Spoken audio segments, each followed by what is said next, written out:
Hold up. Hold up. Give me a sec.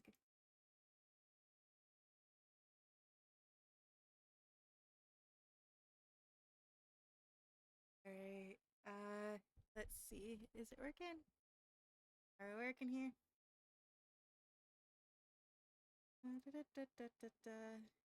Okay. My mic working? It should be. Alright, it is. Okay. Oh, I went over too far. Whoopsie. I've not used this set in a while, so bear with me.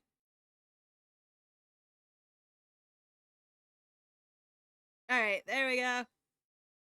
Uh, yeah, my alarm went off telling me, hey, it's time to do the stuff. And I was like, oh crap. I went to go get salamis, but the alarm went beep boop. So, uh, we'll probably leave us in just chatting for a minute, and I go get some salamis.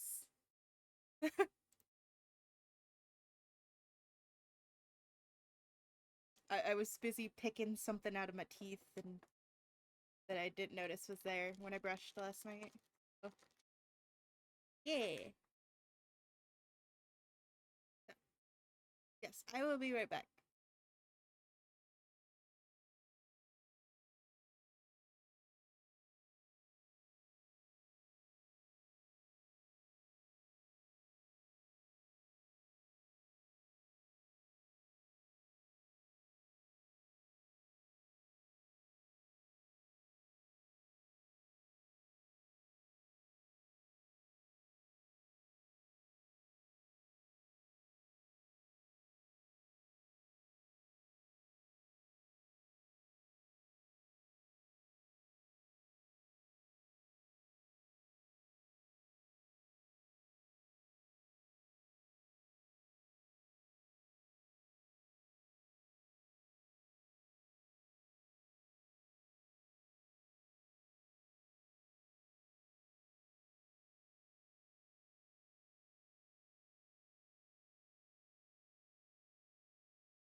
Alright, I'm back.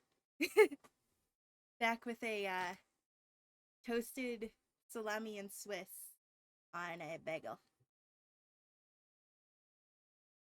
Apologies for that.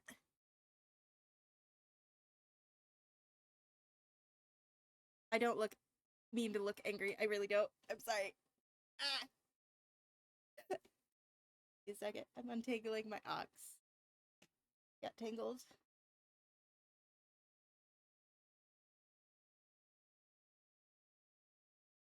Oop. There's the music. Hello. It just turned up the volume I have it at for ox in ear. Alright. I was on Bluetooth mode on my headset, but I just plugged it in. Yeah. So I get salami and Swiss on a bagel. Toasted. It's good. Try it. But again, you gotta use like Italian salami. You can't use hard salami. Hump salami is gross. I still stand by that. That hard salami is disgusting. Absolutely disgusting. And then I got water. I got dew. I got an agile. Ew. Agile. Yeah. See here. We open Chatterino so I can lurk on other people while I stream. Does that do be what I do? No one's online except for me, actually. To be fair, it is a Monday. And I've noticed I'm like the only one of my friends that streams on Monday. Like in the daytime. So we used this set actually yesterday, but yeah, I hadn't used it for a while before that, so we don't have any morons. So I turn off the moron sign. Yeah. We turn off the moron sign. And then we move me. Who decide? To the left, to the left. Only this time it's the right. But yeah. So let me just grab my Switch coins, my Switch Joy-Cons, and put them in their little holder. Welcome back from Agile, everybody. I'm just reaching for my Joy-Cons. I just had them a few minutes ago. Or, well, 30 minutes ago. Because I was playing Just Dance before stream to do my workout. So, meow. Console, copy.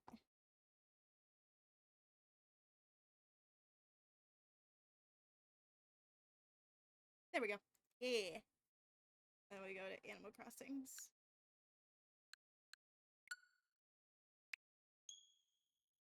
Animal Crossings. Take a bag of my bagel. Oh. Sorry. I'm hungry. After workout, I'm very hungry.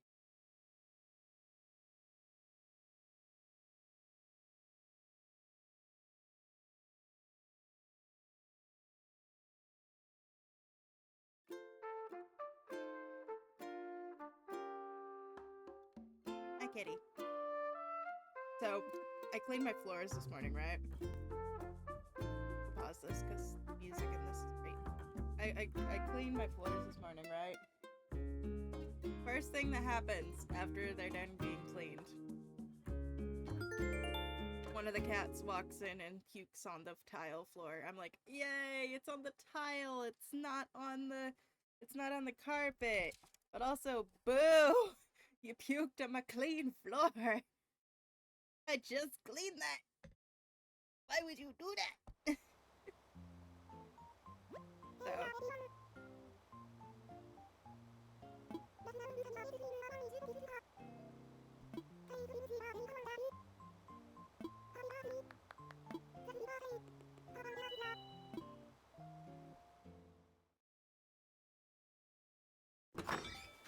yeah. Probably the Nook Cup. It is.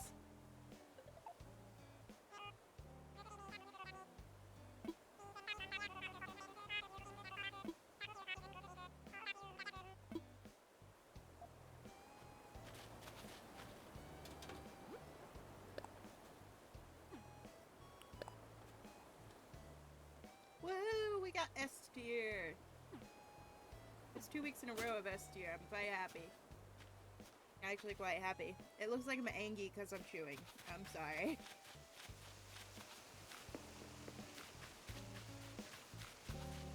Let's see. There's all Xylo stuff because internet's not right.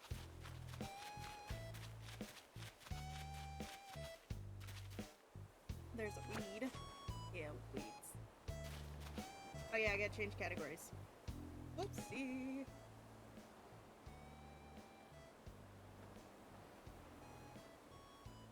That is my bad. I am so sorry. Yeah. Switch categories. Look for weeds. A weed looking. A weed looking. Hello! Oh, I summoned Xylo by saying Xylo. That's funny. Hello! And now we just picking up weeds. You missed the pole. Hey, Goober. You always miss the pole. I've been summoned. Yes. Also, all my trees have grown back. The ones we cut down to build you a box, almost all of them have grown back. Not all of them quite, but most of them.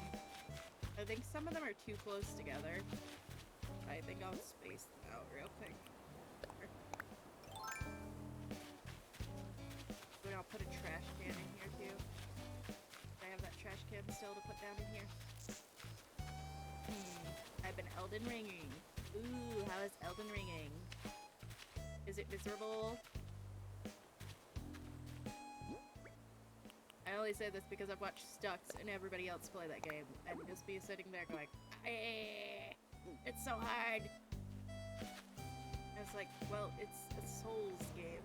Did you expect? Did you expect it to be easy? Souls games are not easy. Movers. Let's slide this in front of the Animal Crossing! Yes. We are doing an Oops All Animal Crossing this week after I had to do 2 weeks of Oops, mostly Apex. Well, we're playing the horse game tomorrow, actually, the horse girl game, but, like, mostly Animal Crossing. And if I don't have D&D, I might stream on Saturday or something. I don't know yet, because we have a friend who has a computer this week, so we don't know yet. Late. And then, is there another one over here? Too close? I think it's right here. Can't see. Animal Crossing camera. Be damned. I fixed the scout so I haven't been able to pull, so I got 6 carrot items. Nice! Okay. It is right there. Animal Crossing camera, be damned. Did I get it? Still no. God, I hate this camera. I love this game so much, but I hate this camera. Celia, did ya Stex ever get back to you about the oopsie?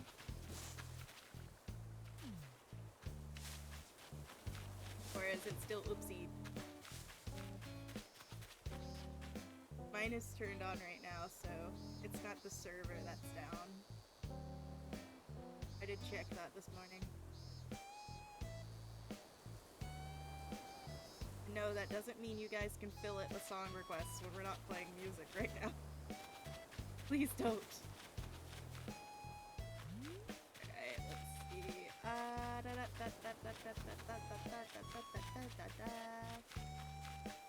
I don't know if I have room for more trees.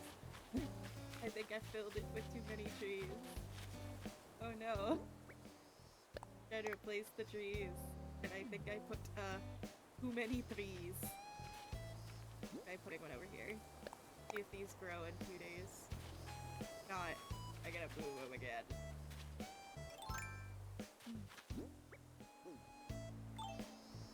Alright. Now we go back to hunting. Also, I need this bitch to move out. I've not given her presents in over 6 months. I've not said hi in 3 months. I want you gone so I could replace you with a villager I actually like. Animal Crossing, the game where, if you don't get villagers you actually like, you're just like, ugh. There's, like, good villagers, like, alright villagers. There's villagers you absolutely love and you think are the best villagers of all. And then there's the villagers like this lady. Who just get on your nerves. Hey, Bella. And yes, believe it or not, I actually like Bella. I know people think she's annoying, but, like, she has so many special interests across the games that you get to learn about, and, like, she is so autism-coded. I love her. I'm just like, give me the tism mouse.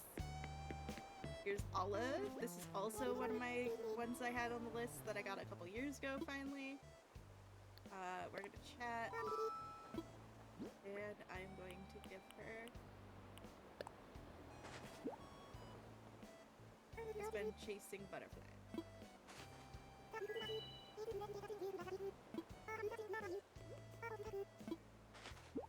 Oh gosh. Gave me another tank top. Alright. She's giving me like 8 tank tops at this point. Xylo, you might be getting a tank top. But yeah, I recently got some shrooms set up. And stuff. I do want to get rid of this mouse though. But I also kind of like him because he's a smartass. So I do talk to him. And then we'll go pay a visit to Dizzy. I got Dizzy the elephant. I keep posting clips of Dizzy, but I don't actually show Dizzy on stream yet. So I'm trying to remember where's Dizzy's house. That's Olive. Is it this one? I think it's this one. Right? Is this the right house?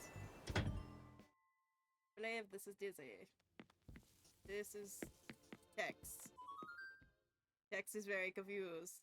Tex is like, I was your first villager, why don't you want to say hi to me? I originally had Aurora too, but she moved out many moons ago. Many moons ago. That is not his blue house. Why am I supposed It's the brown one's Teddy. Yep. It's Dizzy. Birthday! The Dizzy birthday. I do not yet.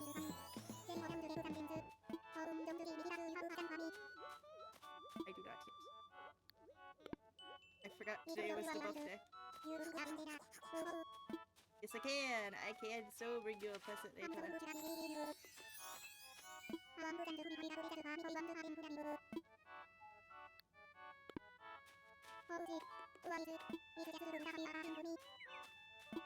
I freaking love Dizzy! Dizzy's so freaking chill!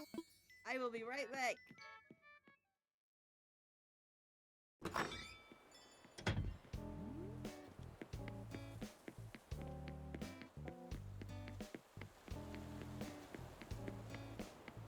The days have been kind of blurring, so I forgot what day it was. I'm a dum-dum.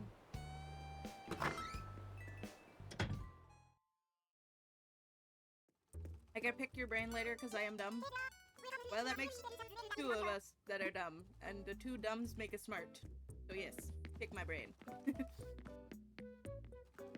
Alright, let's see. That kimono is nice. Lol. Am I wrong? 2 dumbs make us smart. It's like Piedmas or some shit.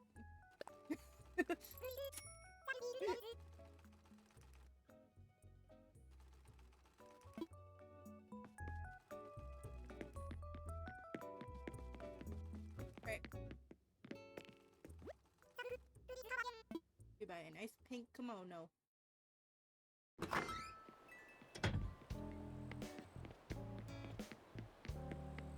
Also, the reason I'm working out extra this week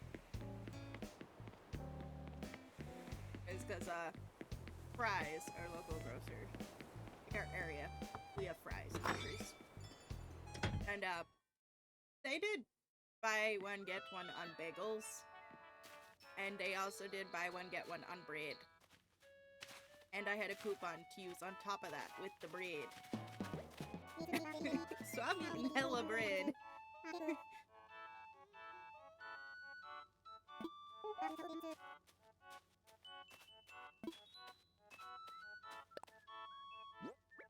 I did totally forget though.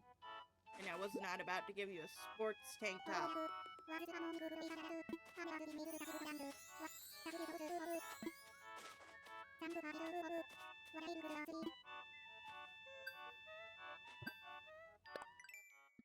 I got Nook Miles from that? Are you serious? What in the hell? Why did I get Nook Miles from that? Where did I get Nook Miles from that? So I finally got Happy Home Designer for this version. Right? And, well,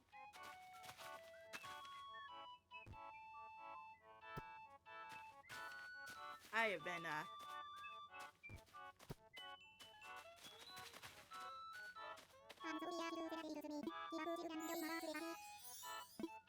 I'll sit down on the couch while I talk about this.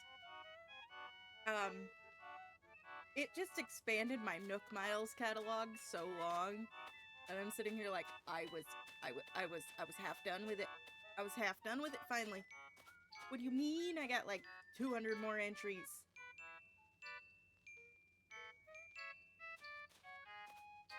But it's all good. I spend a lot of time in this game anyways.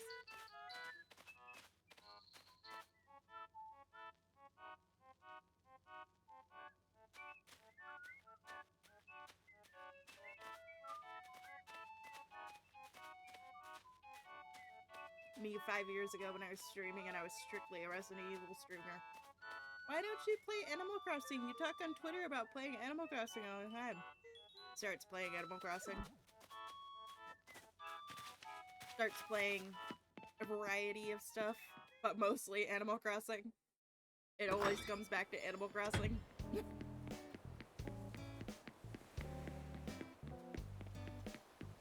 We might go to a treasure island.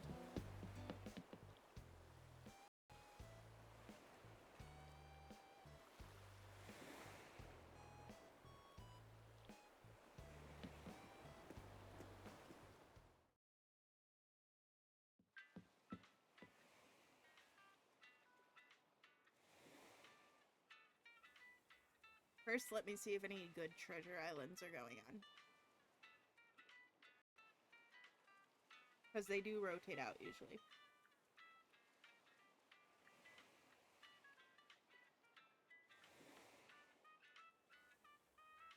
You know what? We'll go to one of my subscribed treasure island creators on Discord.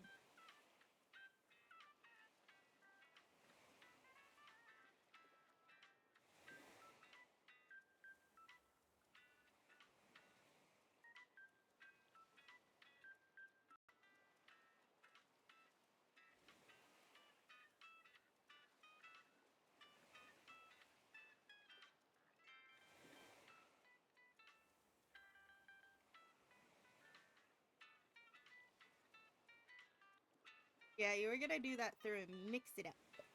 I'll show you later. I have it set up as well. Actually, you know what? I'll turn that redeem on just so I can show you. Give me a sec. I gotta go to my channel points and turn on some turned off redeem.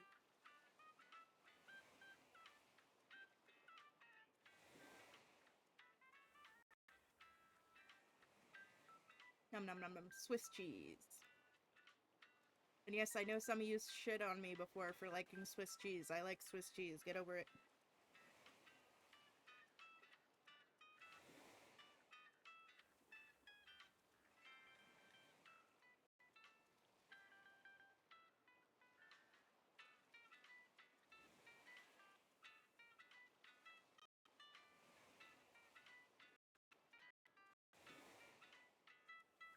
Alright, we'll minimize that. And let's see. Let's show her the one ready. Let's see. Let's change into...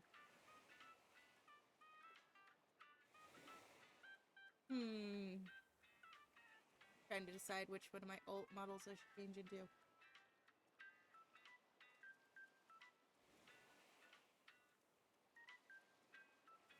You know what? We'll change into the cat.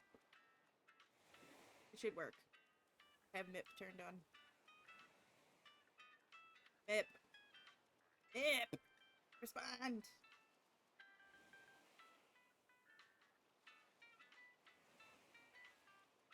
Why you no respond?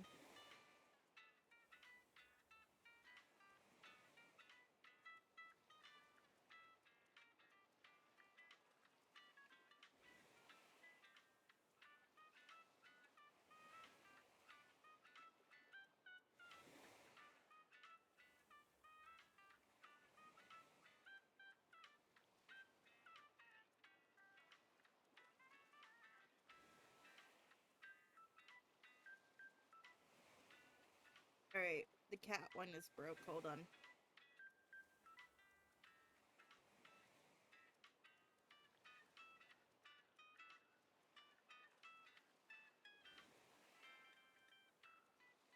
First you MIP. Why did you break?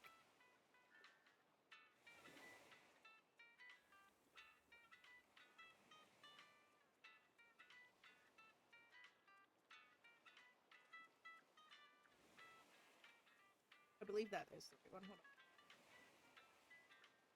We double check. So don't be stupid. Okay, it do be the right one. Alright, so we try that again! Become Kato. I become Kato. And now y'all are stuck with Cat.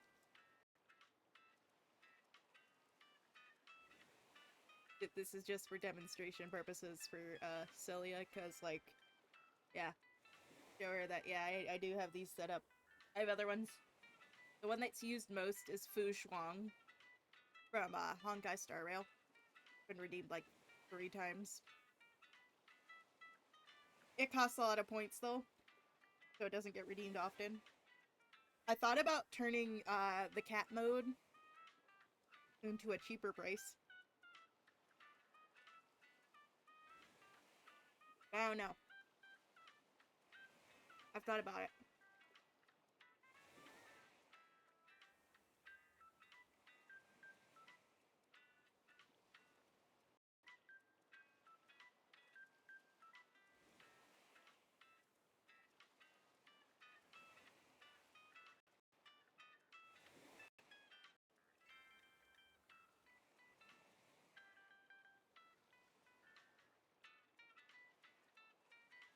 Alright, and so now yeah, we're just gonna stay Kato for a little bit. Fuck it.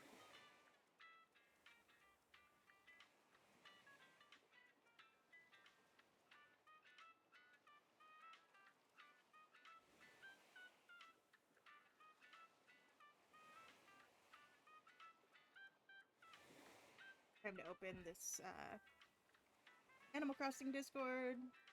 Back.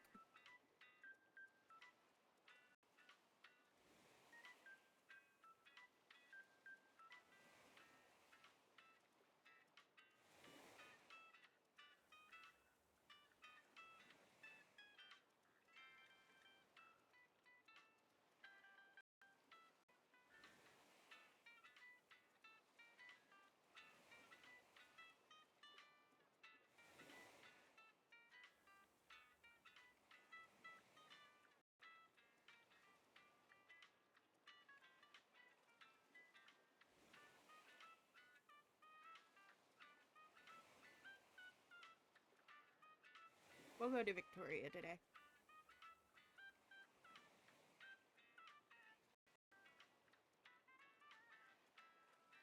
Why did that zoom in? I don't like that.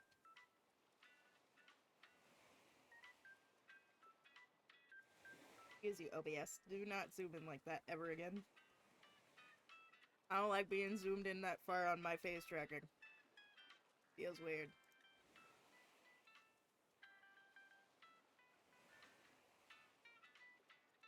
Feels real weird. Why are you not copying and pasting? Copy and paste, thank you. I can do this.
Oh, I messed up. There we go.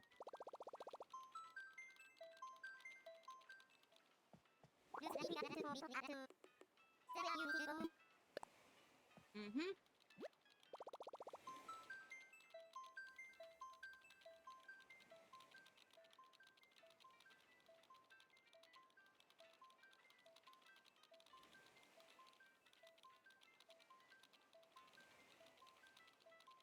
Let's go.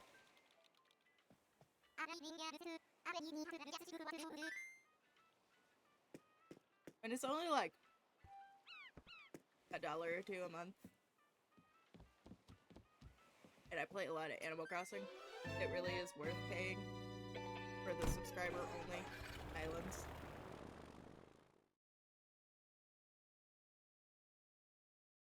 Like, yes, give me extra things to do.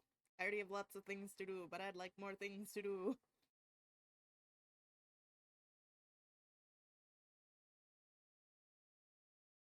What did you do to the blanket? Cat. You like this?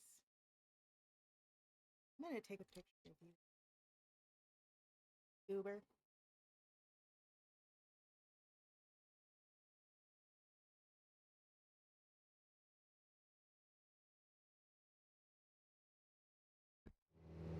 I vacuum, I clean, and then you fudge up your dad's blanket. Really, Cat?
So I did a funny sus video the other day for YouTube. Okay, I'll show it in a second. But, the comments are wild. I was like, I'm gonna do this as a funny joke, haha, because I saw someone else, the VTuber, do it on TikTok. And I even put in my title, I was like, I'm still say-so, though. And the comments, bro! The comments! Oh my god. Hold on, let me pull up a browser here. I'll show you guys the comments. The comments are crazy. The comments are crazy.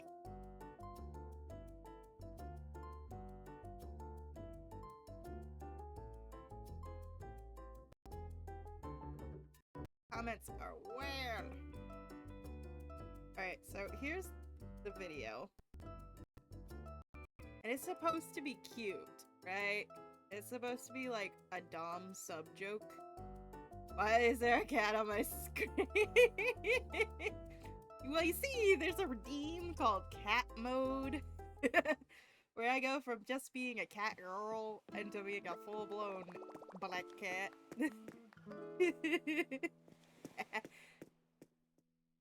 Poor Solo's like, I've only been here a little while.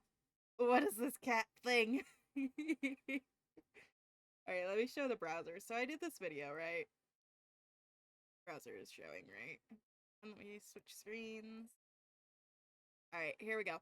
So I did this, right? It's supposed to be a cute Dom sub joke, right? Alright. You know, not to go too much of my personal life, but, you know, I do has a collar. It was supposed to be a joke, right? And I was like, I put in the comments, I'm like, I'm still say so, bro. And oh my god, the comments. Hold on. Let me mute the game real quick. Doggy style means I get a treat after, right? There's a treat after. Right. Serious question. Doggy style means I get a treat after, right? There's a treat after. Okay, serious question. So that is that, right? Doggy style means I get a treat after. And here are the freaking comments. Oh my god. I gotta move the screen. The comments are wild though. The comments are wild. Like, some of y'all have no house trading. Like, bro. So, yeah, it gets poured directly in at the end. Ew. Well, you get cream after, like, cream between the Oreo cookies or vanilla pudding. Still, tastiness varies on what brand of cream you get. And I'm just like, I'm talking about, like, getting a snack, bruh. Not that. I'm talking about going to the gas station and getting snacks. What the fuck? Like, that's the whole meaning of the joke. It's supposed to be a Dom sub, like, joke. That was the original origin of the original VTuber who made the video and the soundbite, right? And everybody's been doing it. And most people are respectful, but I got all these new people joining, going, hi, this is my first video I've seen yours. Let me just be a perv. And I'm like, whomst are you? This is not a great first impression there. It's not a great first impression at all. So, yeah. YouTube be wildin'. I've been doing, shorts, you know, for, cause, like, they catch on and stuff. But, like, oh my god, they be wildin'. They be wildin'. Has it been 10 minutes yet? Xylo, has it been 10 minutes yet?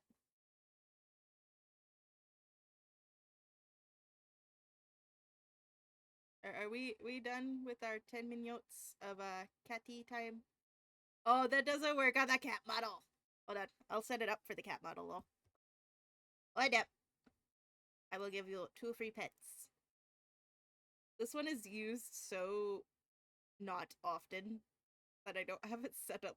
I have it for all my chibi models stuff, but I do not have it for the actual cat. So give me a singular moment. Alright, so we're gonna save this. Gato pit.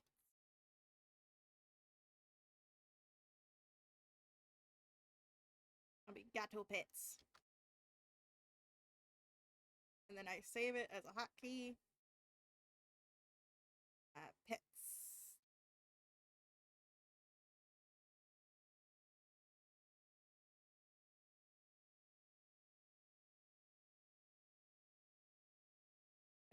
And then we're gonna record. No, we don't need that. I just need it. Twitch. Right? And then we want to pet the neko. And now it'll work on this model too. Gato pets. Pet the fuzz. The fuzzy is. What do you mean you feel rubbed? This thing usually only lasts 10 seconds, and you've gotten a minute straight of petting. You have gotten excess petting.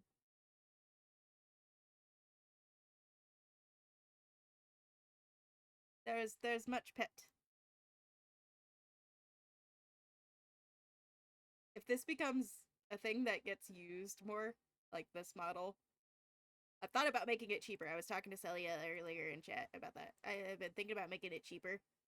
Uh, but I might add some more redeems for this one. Alright, it has been a minute and a half of pits.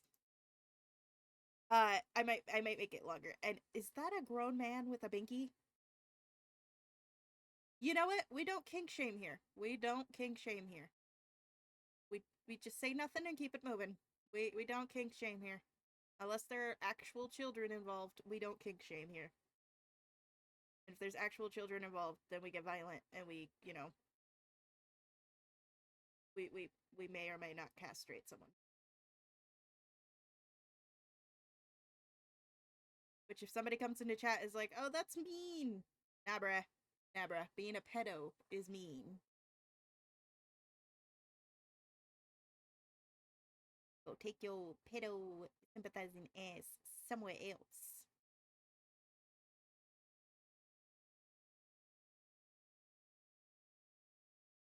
And I say that specifically because we poor Binka had a really weird person in chat last night. We were I was watching play Pokemon, right, as you do. And someone came in and was like super upset that like we were talking about like kids and stuff. And somebody was offended that like I don't consider my older sister who's a surrogate. I don't consider the kids she births as my nieces and nephews because they're not her kids.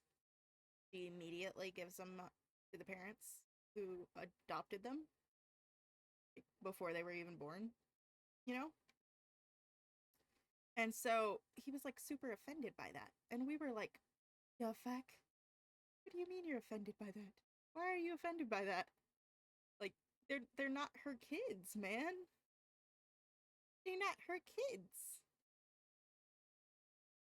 Literally, they take the egg from like the mama and they take the, as that one YouTuber called, or YouTube commenter on my YouTube called it, special cream. And they make a baby and they just stick it in someone else long enough for it to like happen because like some people don't have body parts that work great, you know? And so I was like sitting there as this guy's flipping out in comments. And I'm looking, and I'm like, are you good, bro? Are you okay?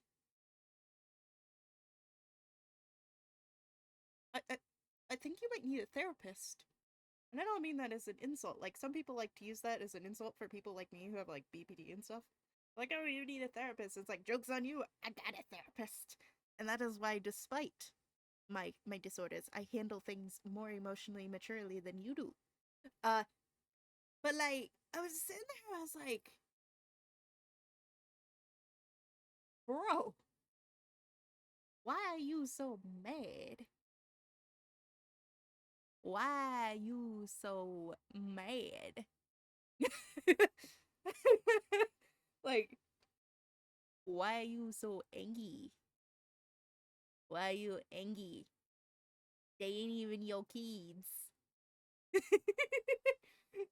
Like, you know what I mean? It was just weird. And it was like 10:30 at night too, and we're just all sitting there like, hey? Hey? But yeah, so that was comical. I was just like lurking in and out while playing Pokemon myself, and I'm like, call me!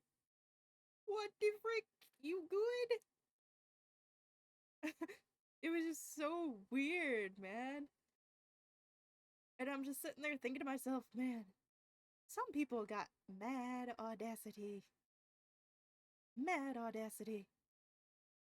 Like, I don't even have a fraction of that audacity. Yes, you come back. Left for 1 second, come back to this. I mean, we do ramble while playing Animal Crossing, and I'm still waiting for Xylo to answer if it's time for me to change back into normal mode. But he also likes the cat. So knowing my luck, he's just sitting there like, nah, I'm not gonna say nothing. You gotta stream this whole stream as the cat.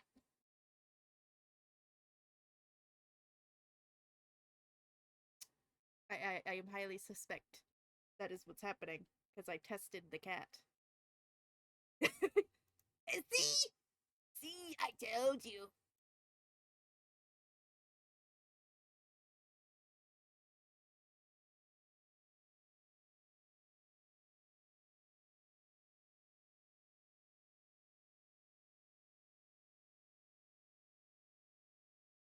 But yeah, like you are. Yep. You're like, I like the cat. I forgot you had the cat. We're gonna cat. This whole stream is gonna be Leah the cat. And not in a metaphorical way either. Like, I'm literally just gonna be a cat the whole stream. Ooh, I like those. Give me those. Is that a giant teddy bear? Hmm. Do I need a giant teddy bear? I do. Cato time. Okay. I leave Cato on a little longer. But if someone comes in here and complains, you have to explain to them that you demanded the Cato. Okay? This be on you. Alright, recipes, fruit pizza. I don't have that one. I think. Okay. Salad. Oh crap, I ran out of space. That's okay. I gotta drop one of them anyways. I have something I picked up by accident that I need a trash can for. Why is there a cat on my screen? Yeah. When someone else comes and goes, why is there a cat on my screen? Oh, that's a pretty table. I really need to throw this extra thing I picked up by accident away. Where the frick is the trash cans? Trash cans! I need a trash can! Help! I need a trash can, help! Any trash can help! I need a trash can, help!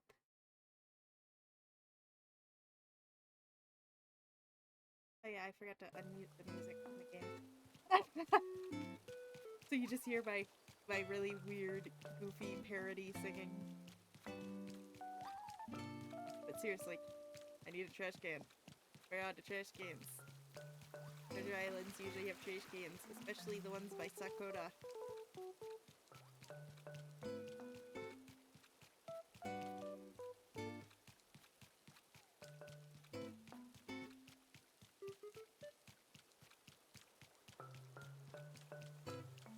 Trash can. Is that trash can?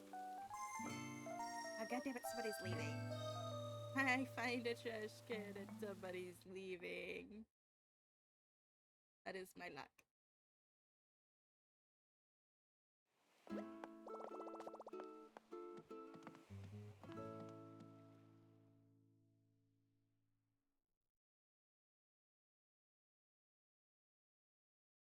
Beedo. Do.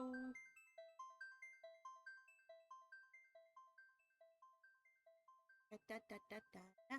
Da da da da da.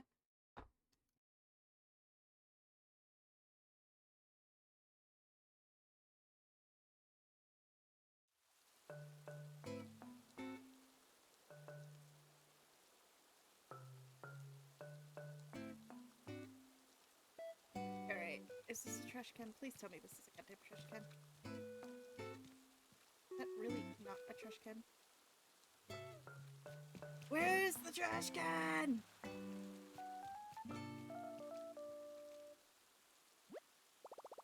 That is a trash can! Why did the other one not respond?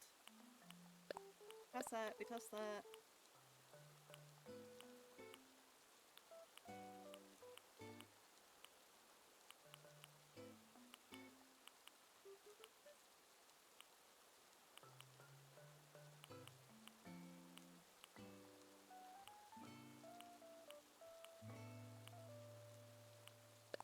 Toss that one because I already have that one. I oopsied that.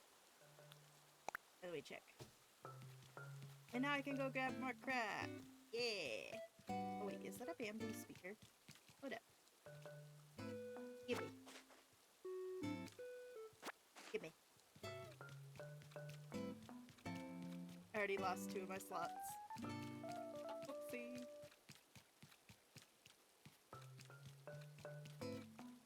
Crossing animales. Please bear with me. Oh, yeah. Thank you for actually doing your job, Stream Elements. Still late, though. Too late. One job. Just the one.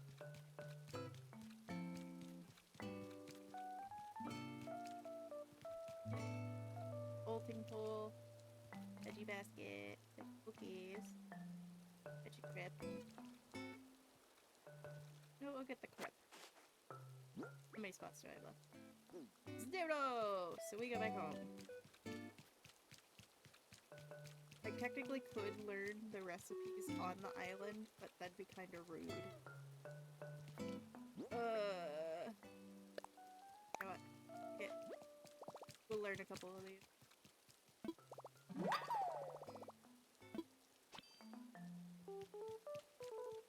Like one of them. Break the rule a little.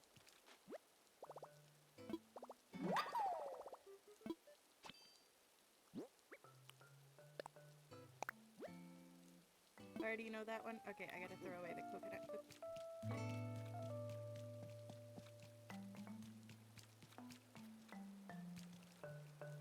Don't have pound cake, I don't think. If I do, I'll toss it. Have pumpkin bagels. Which? Muffins. I don't have room. Okay, muffin. Bit. I guess we learn when we're... Dang it, I know that one, and I know the cookie. Okay.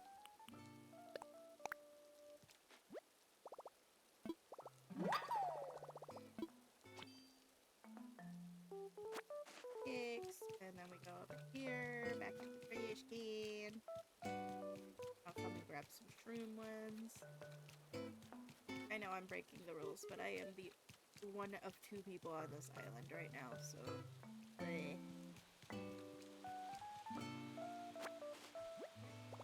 Okay, I don't have that one. That cat looks familiar. Hi. Hi, Revy.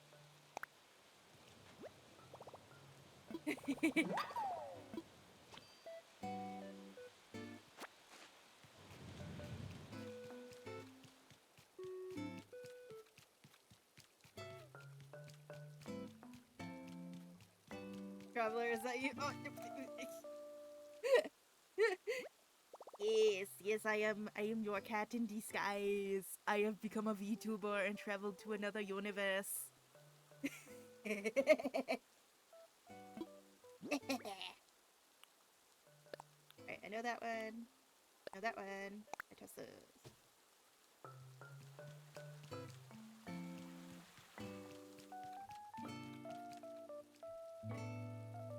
Carrot bagels.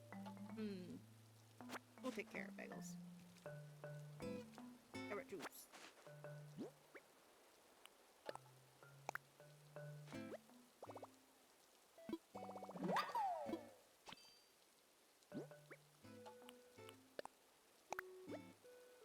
Oh, dang it. I know that one. Fairy hat. Okay. Go back to the pumpkin.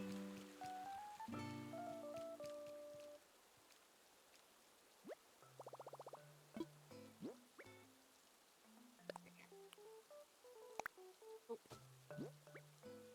Check this.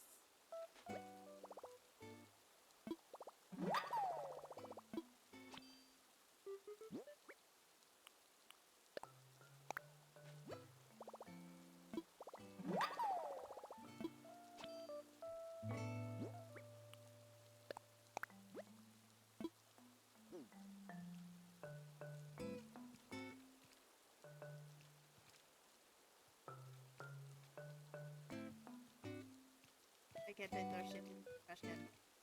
I just threw shit in the trash can. Thank you. Yes, we toss this.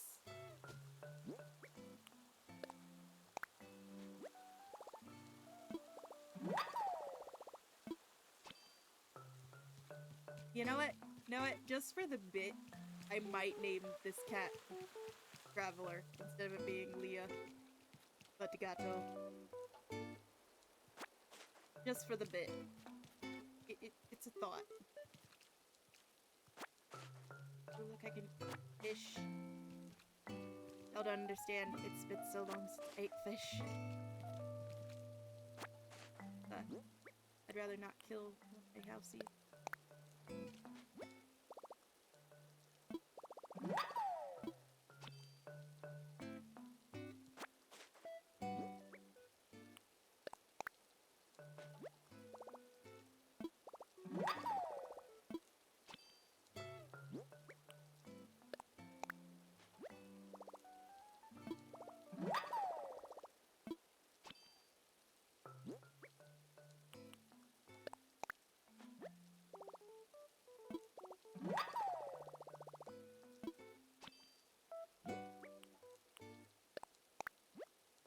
I already know that one. Okay, do I know this one?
Where did all the food go? I'm looking for the food aisle.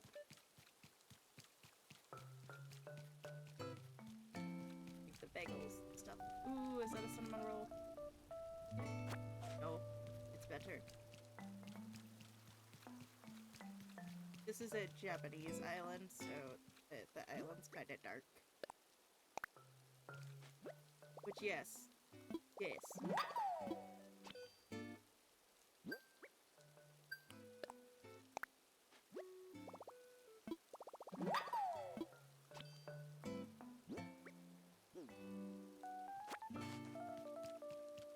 Okay, there's more hurt.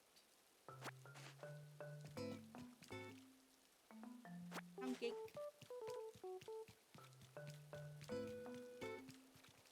One took all the pieces. Dang it. Pick up veggies.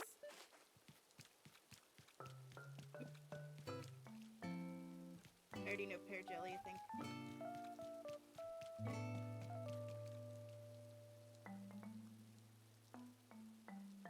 Who's texting? Why are you texting me? I'm busy.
is leaving. Bye, person.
Meow.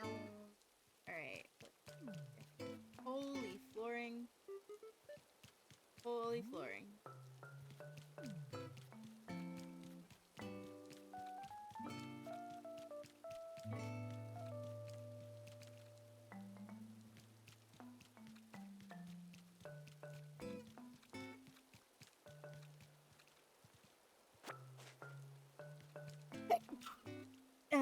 Sorry. I had a sneezy. After I break, hydrate. Give me a sec. Then I go to break Siribot. Siribot is like, you need to rest. Stop it. We go on small break in a bit. Give me a bit.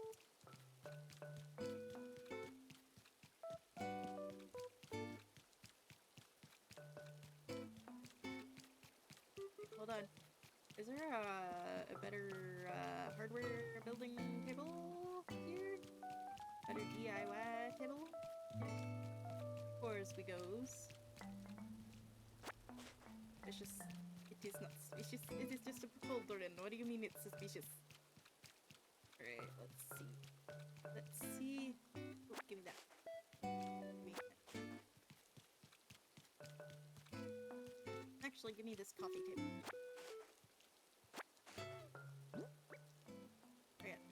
No space. I gotta drop off the parody now.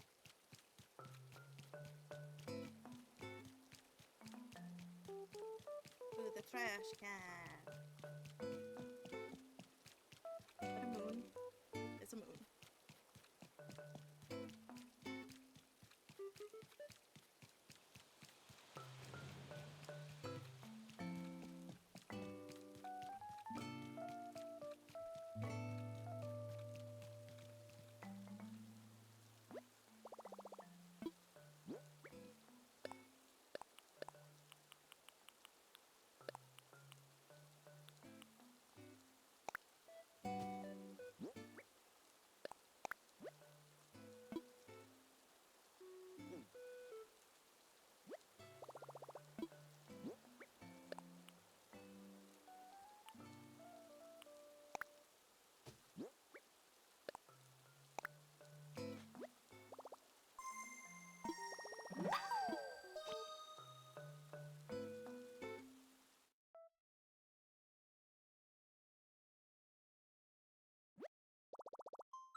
Oh, while we wait, we'll be waiting a moment.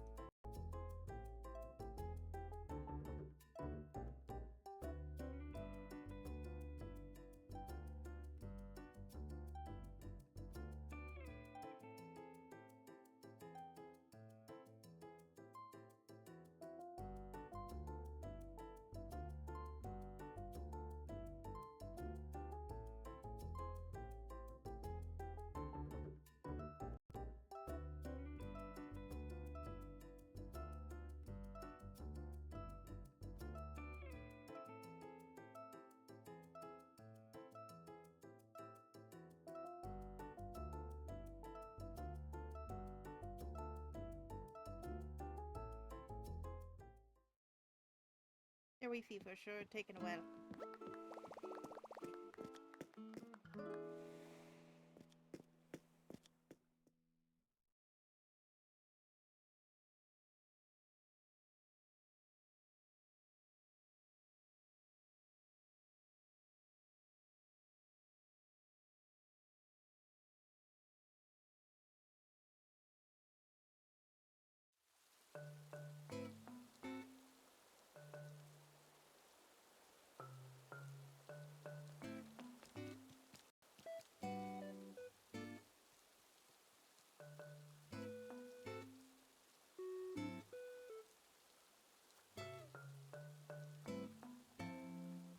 Alright, back to this.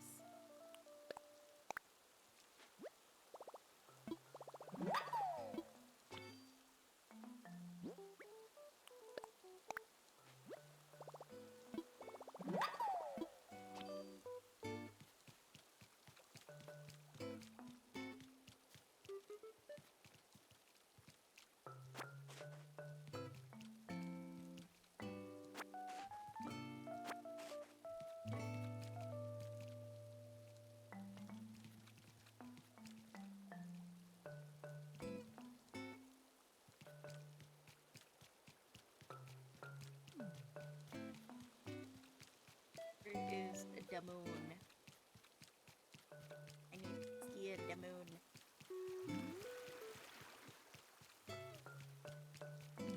Insert Despicable Me reference here.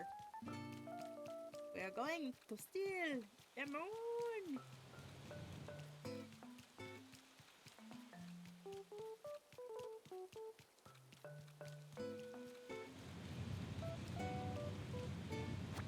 Okay, I'll take the spaceship too. Ow, my neck.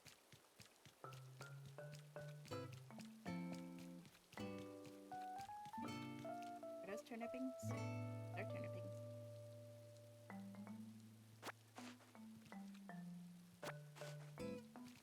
Yep. Alright, where is the moon? All this space stuff. Where's the moon? Like the big moon. Saw it just a second ago.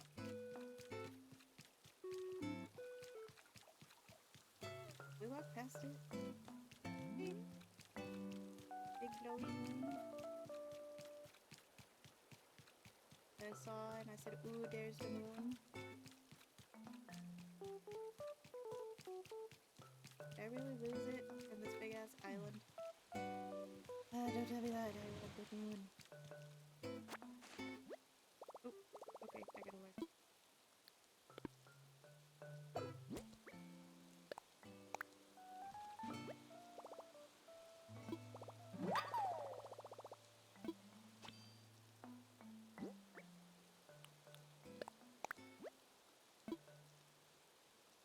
Oh, the fan.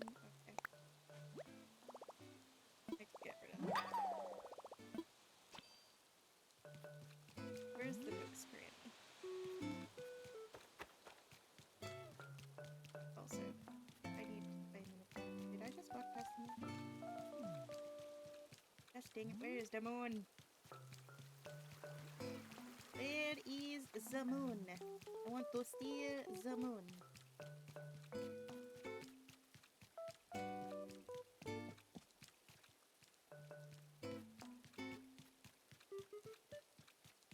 Alright, minions, our mission is failing. Please did not steal the moon. Because we have lost the moon.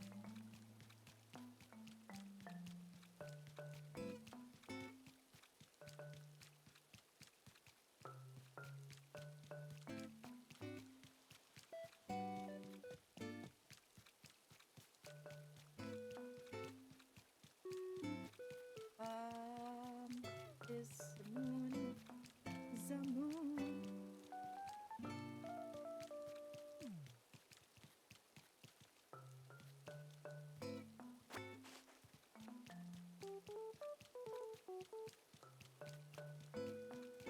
It's the moon.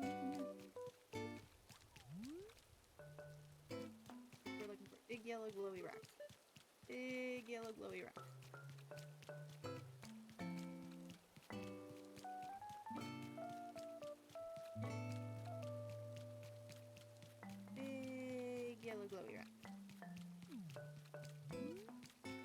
it this way?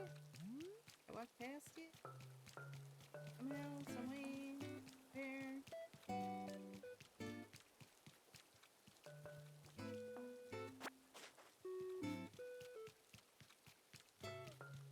I didn't go far enough. Give me the moon. Dang it! Wait, give me a sec.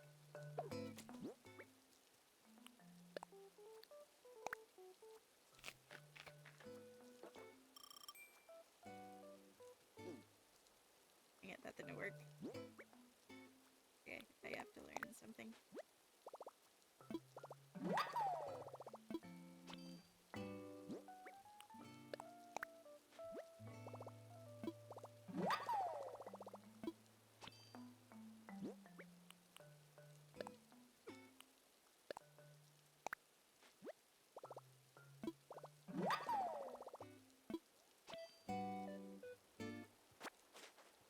The moon!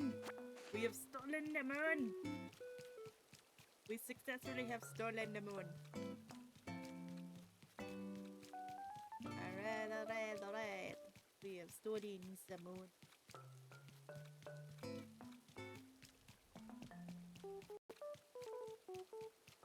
That was garbage. Right up your day. Gold.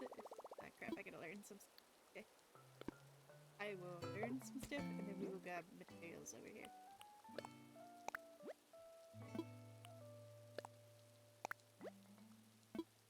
I know that one. I know that one. Wait, what? Oh, okay. Give me a sec. One wants to leave. Oh no, someone's coming in. Yeah. Nope, someone's leaving.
Thank you.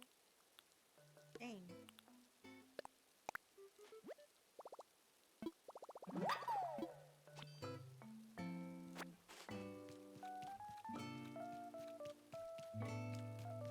Holy big machines and materials.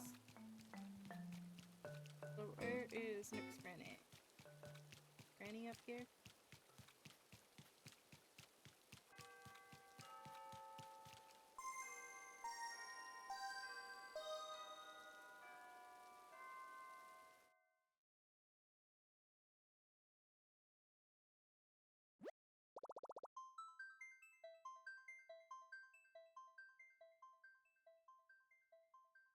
You know, I told Siribot we were gonna take a break.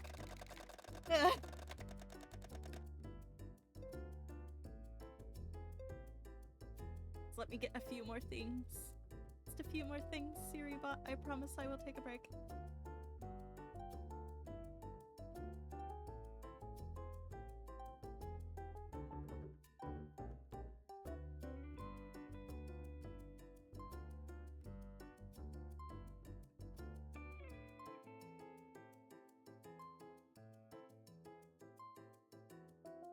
And when we go on break, I will turn back into normal me.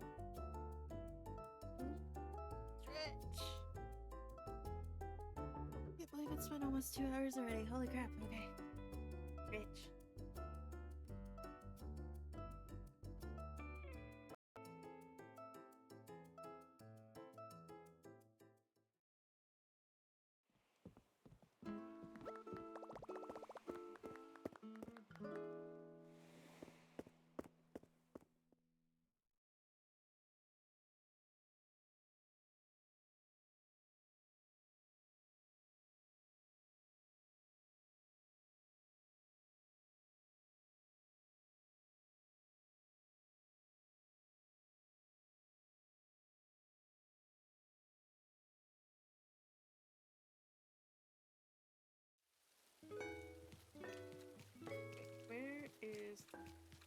There's all the houses. What the nook's cranny, though? Where be the cranny?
Cravings from spooky.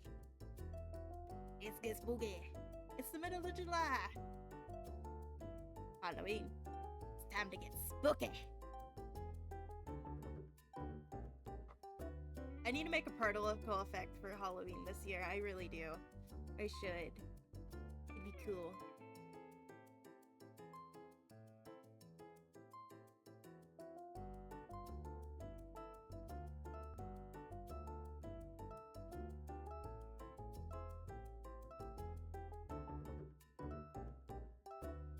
Oh, we wait on them.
that Harvey?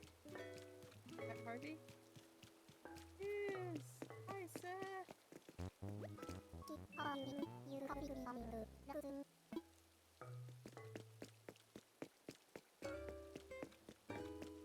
Oh, let's see what's on their memo board.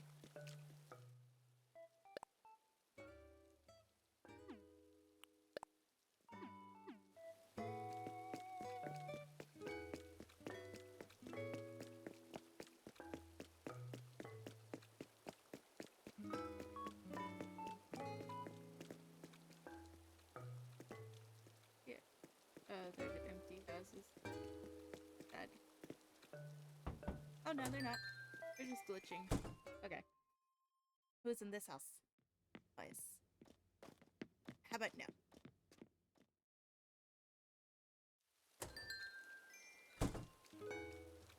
Whose house is this? Oh, I already have back now.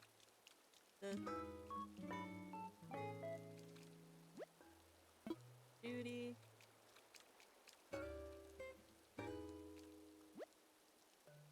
Kabuki. Who's Kabuki? I don't remember Kabuki.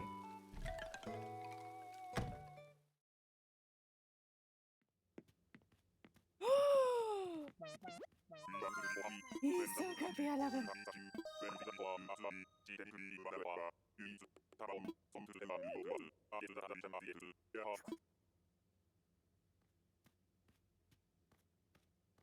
Do you want to close the window?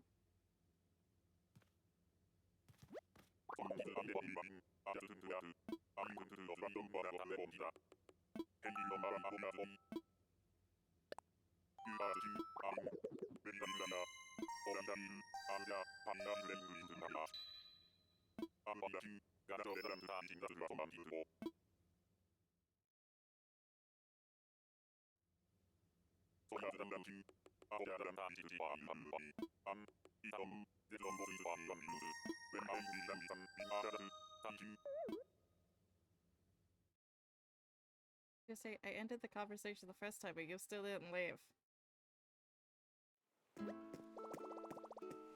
Goodbye, Bella. I didn't even see you come in. Means there's people all over the island right now that I didn't even notice.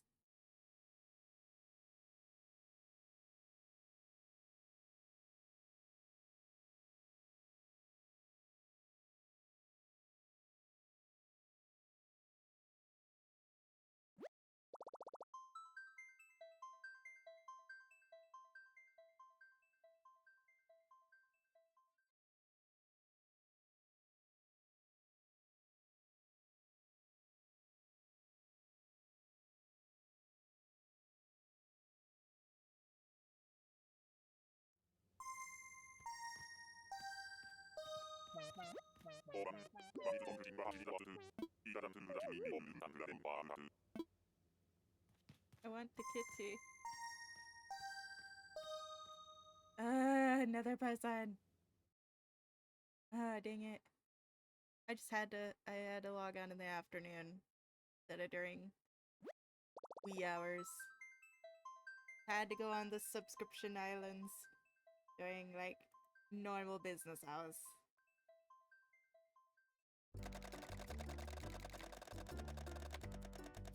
I just want to check the villages and then go home.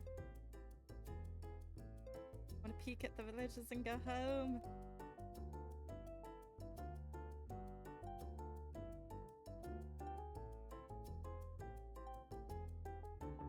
Welcome back from our jail, everybody.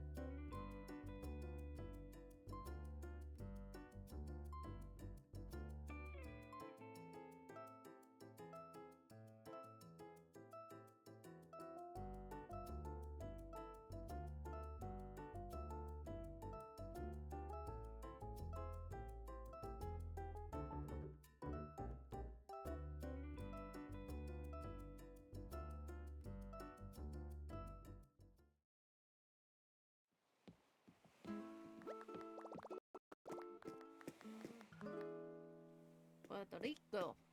They named their island Puerto Rico. Puerto Rico.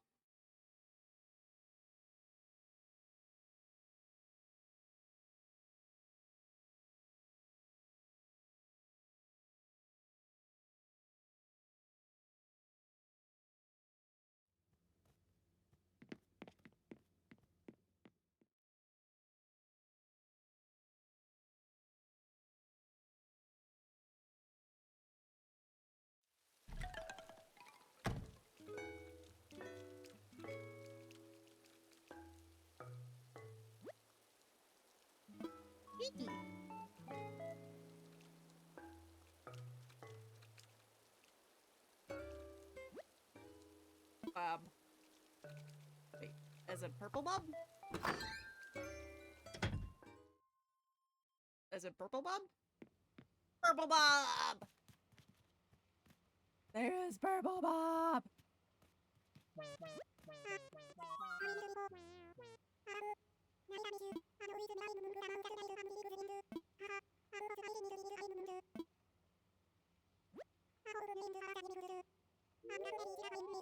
I need purple bob. I need purple bob to replace the pink gorilla.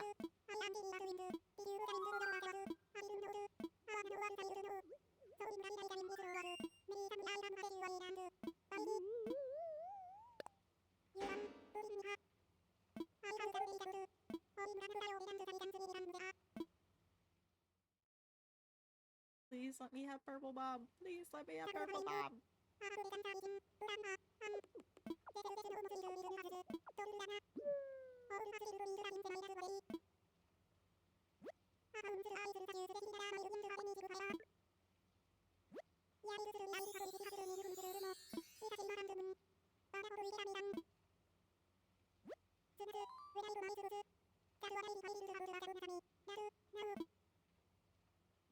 I want purple bob.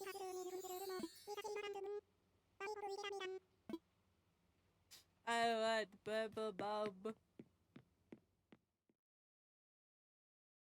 It's the first time I've come across him on an island. I want him.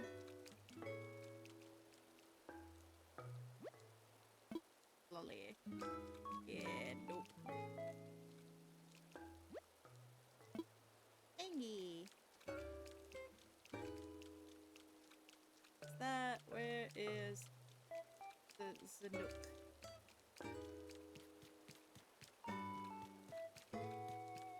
Where's the Nook's granny?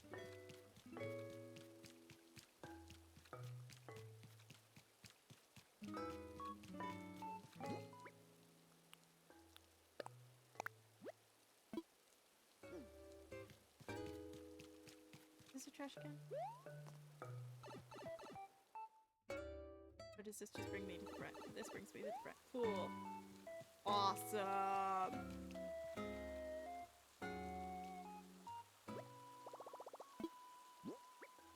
So we toss that, we toss that, we toss that, toss that, we toss that, toss that.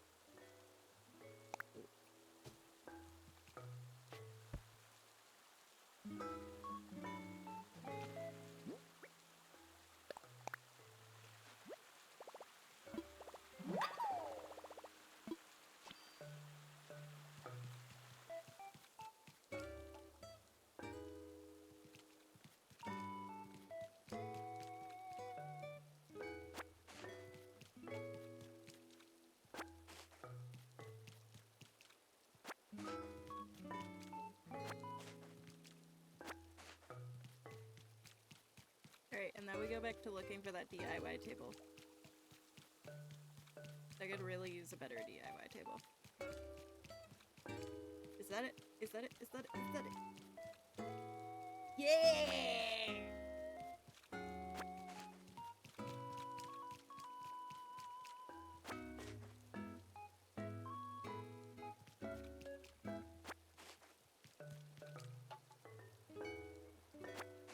Three of these all over my island.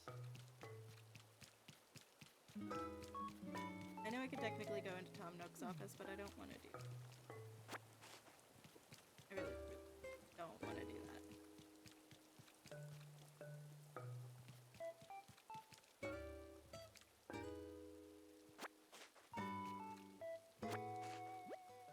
Oh, I already have that. Put that.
There it goes. Okay, where's the... Is it... That's the museum. Next granny. Oh, next granny.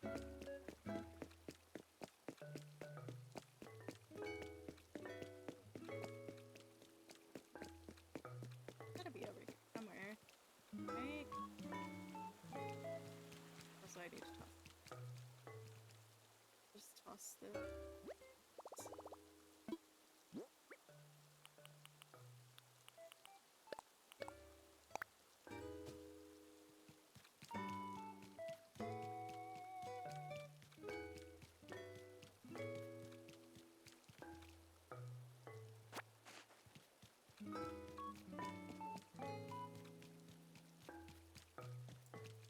Oh, there's the next granny. Hi. Close.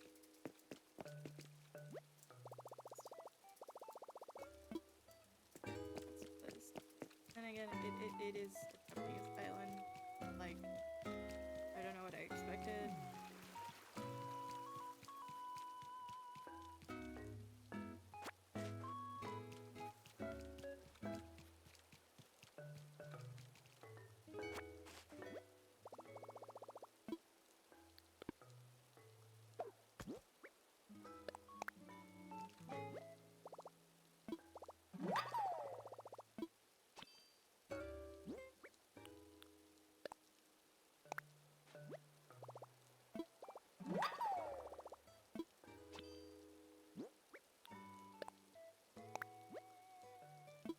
I already know that recipe.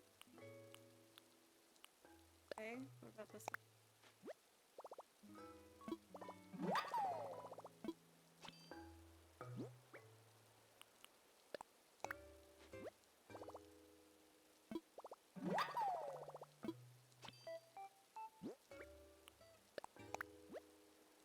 I already know that recipe.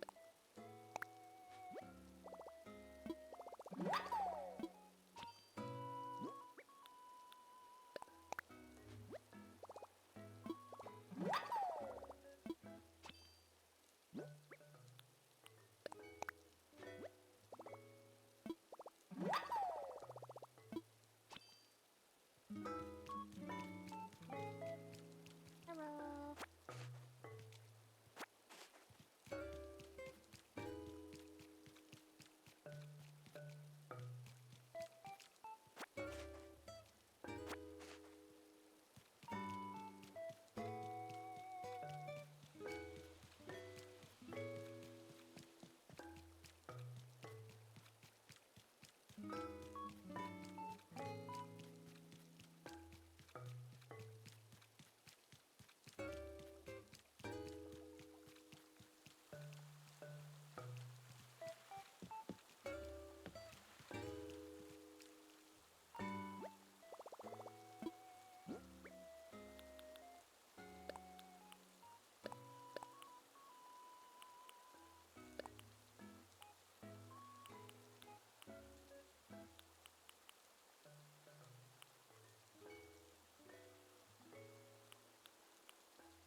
Right.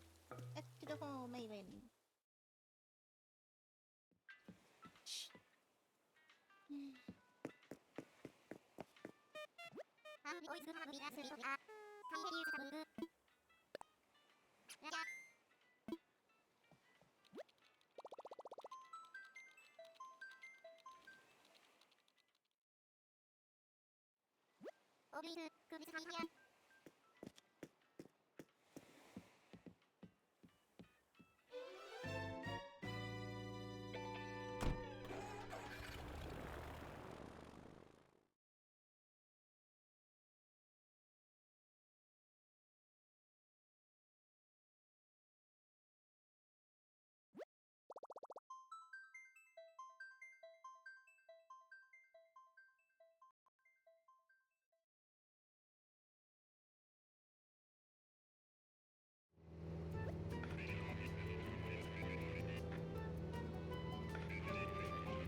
take a little peek for as Xoxo is doing his goop.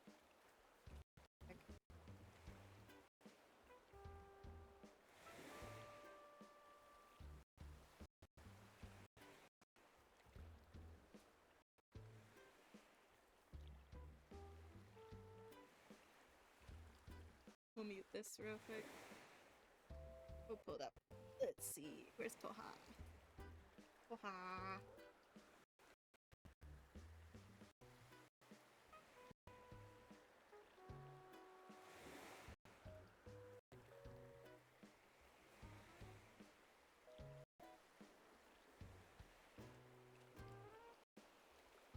There's Xoxo.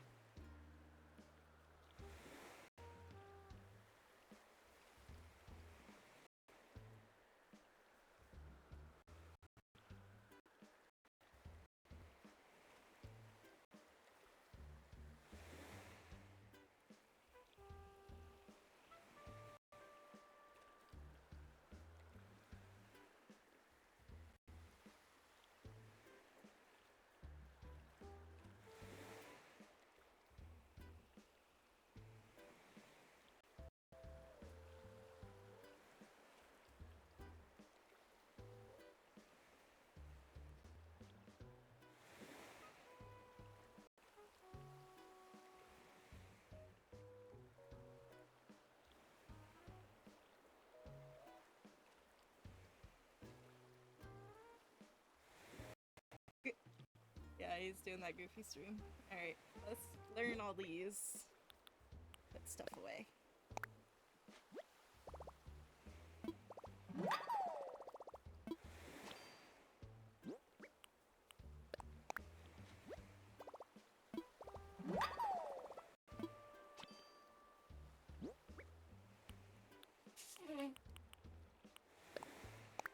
In the bench.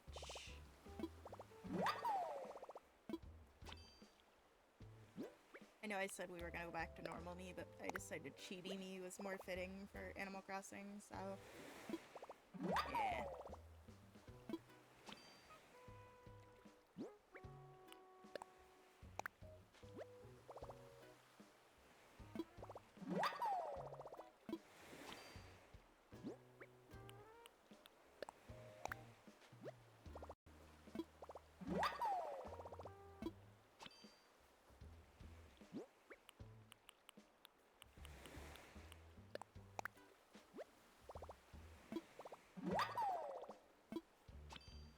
Right, and I think that's all of them. Yeah, that's all of them.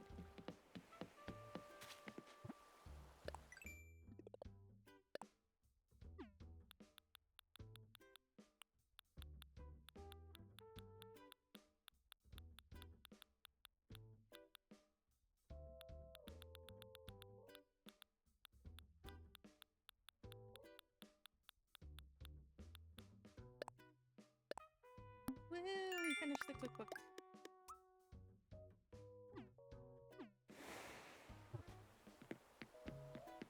Alright, so we're gonna put one table over here, a small table, where the tree used to be over here.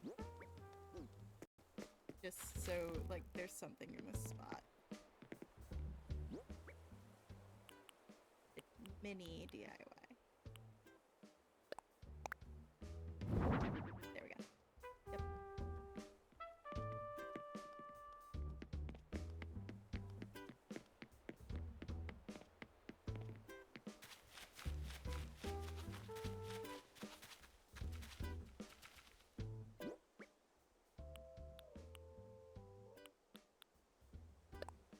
What I'm looking for. Yep, there it is.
it looks more organized.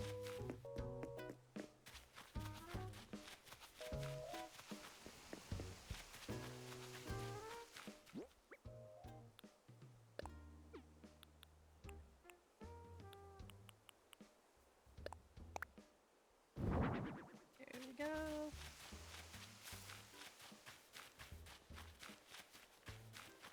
And one also on this side. Get rid of that one. Well, at least put it in storage, at least.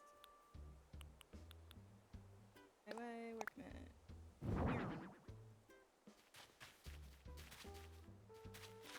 Okay.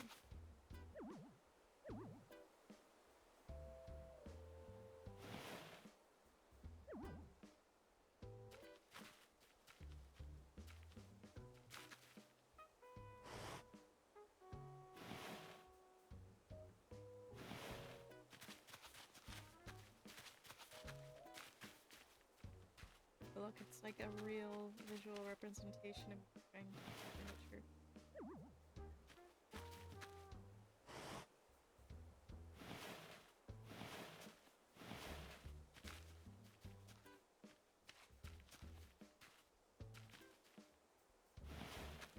Yes, IB shrimp.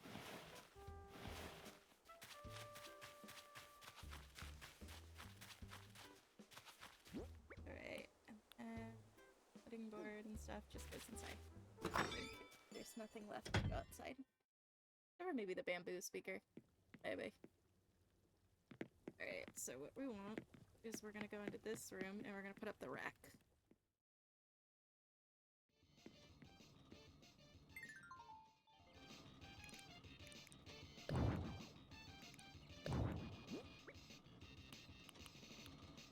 Alright, we're looking for the tension pole rack.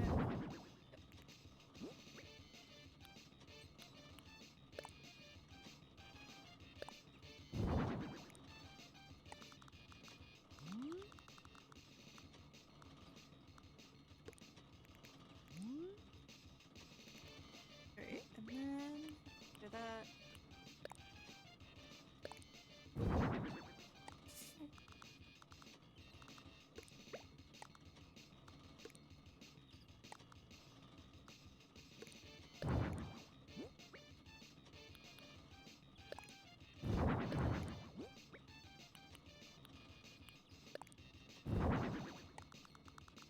Bamboo speaker over here.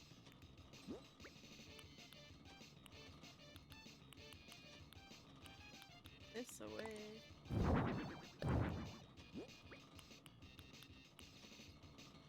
That away.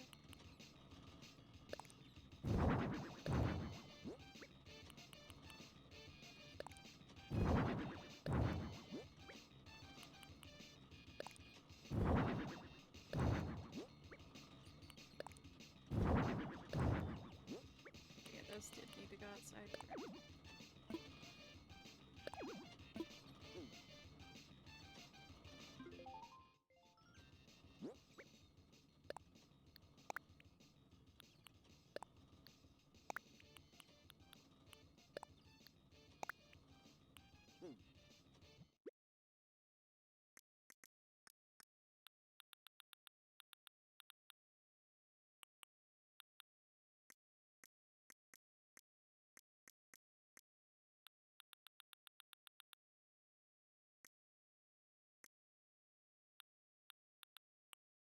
This needs to go outside. That needs to go outside. Da, da, da, da, da.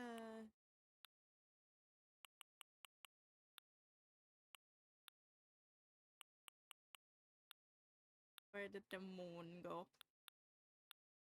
The moon.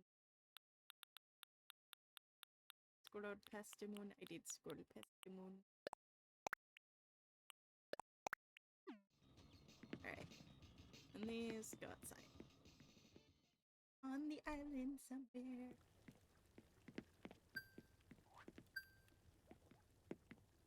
Oh yeah, I gotta turn the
over here. There's no tree stuff left. Alright. Billy school. Come on.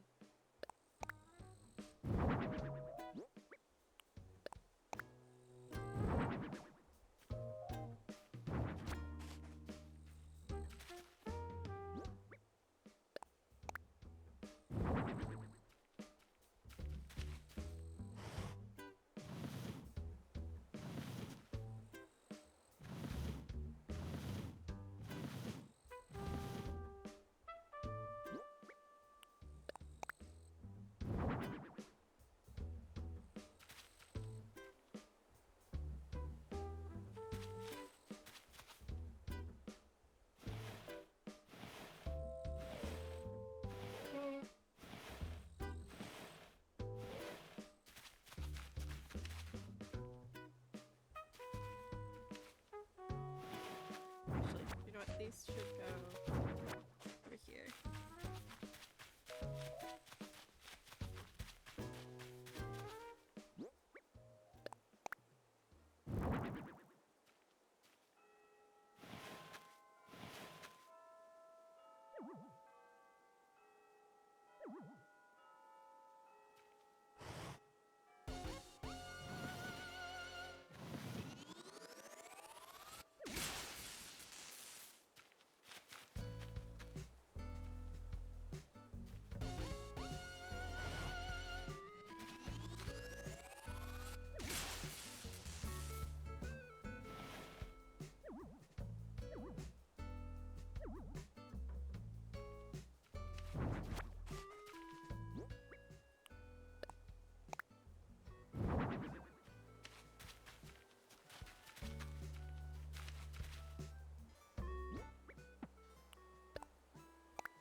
There we go.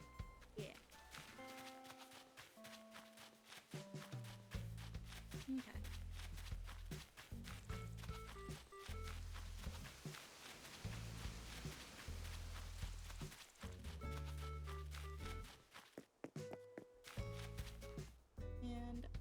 And it's 4 o'clock. We can stream 2.5 hours. Okay.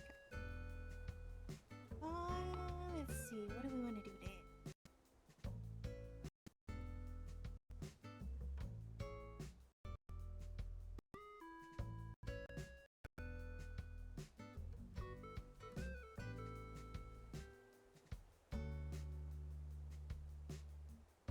Maybe we'll take an intermission. Give me a second here. And add a text.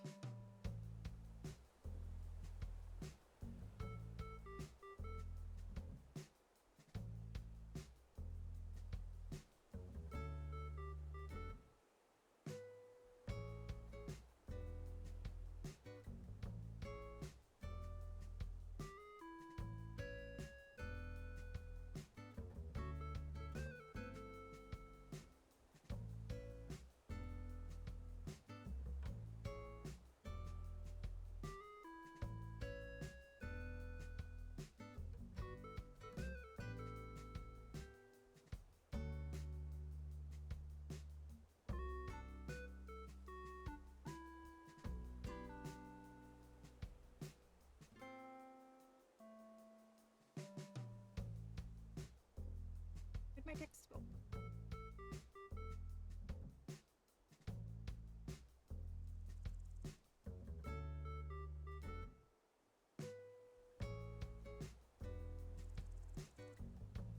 Text go. Why the text didn't work? Hold on.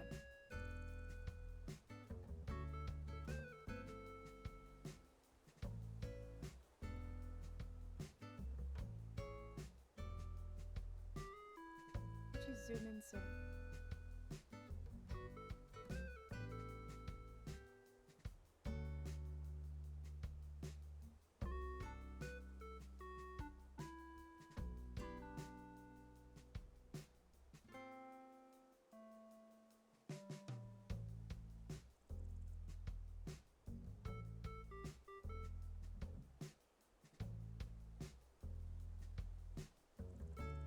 Why didn't you in so much text. What the hell? Made you small because I needed you small.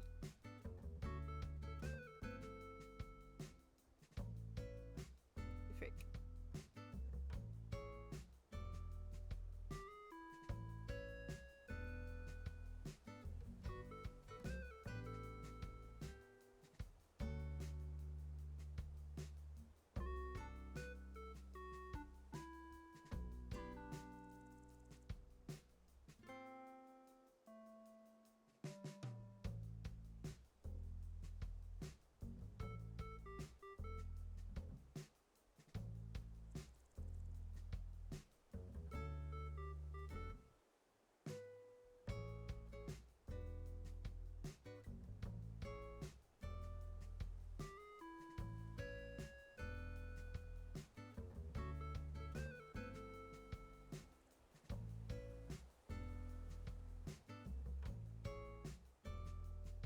Intermission.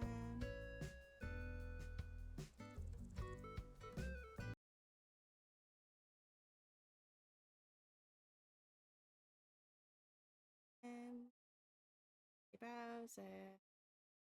The Bowser.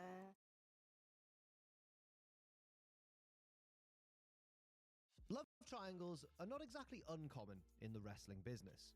With conventionally attractive people working in such close quarters and traveling together so often, strong bonds naturally form, and there have been numerous notable cases of wrestlers who have strayed and started relationships with their colleagues, maybe even despite already being attached to someone else in the business, if not the exact same promotion. A delicate situation at the best of times, but what happens when one of the parties involved is one of the most powerful people in the industry? In the summer of 2001, it became public knowledge that multi-time WWE champion Triple H, then women's champion Chyna, and Stephanie McMahon, the heir apparent to the WWE empire, were embroiled in a love triangle that would ultimately change the course of sports entertainment forever. Just how things got to that point and what happened afterwards is at times scandalous, fascinating, and tragic. A pro wrestling storyline, but played out in real life. I'm Jack from Cultaholic Wrestling, and this is the true story of the Triple H, Chyna, and Stephanie McMahon WWE love triangle.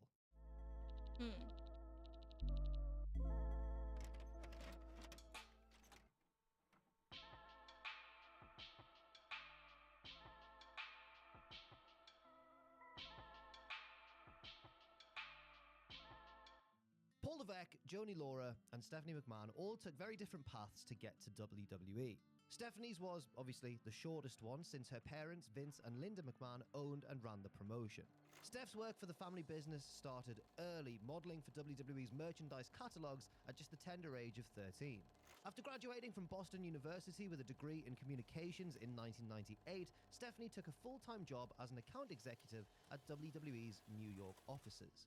In early 1999, she was thrust into the spotlight after being written into a storyline involving her father and The Undertaker. It was the beginning of an on-screen role that would continue on and off for the next 2 decades. Paul Levesque was a childhood wrestling fan who, in his early teens, began bodybuilding in preparation for chasing his dream. The winner of the 1988 Mr. Teenage New Hampshire started training with the legendary Walter Killer Kowalski and made his in-ring debut on March 24, 1992. After working on the Northeast Indie circuit for a couple of years, Levesque got a job with WCW, where he wrestled for a year as Terror Rising and as John Paul Levesque. Instead of signing a new contract with Eric Bischoff's organization, Levesque opted to try his chances with WWE and debuted for the promotion in April of '95 as Hunter Hearst Helmsley. Joni Laura had a turbulent upbringing and began building up her already large frame by lifting weights when she turned 16.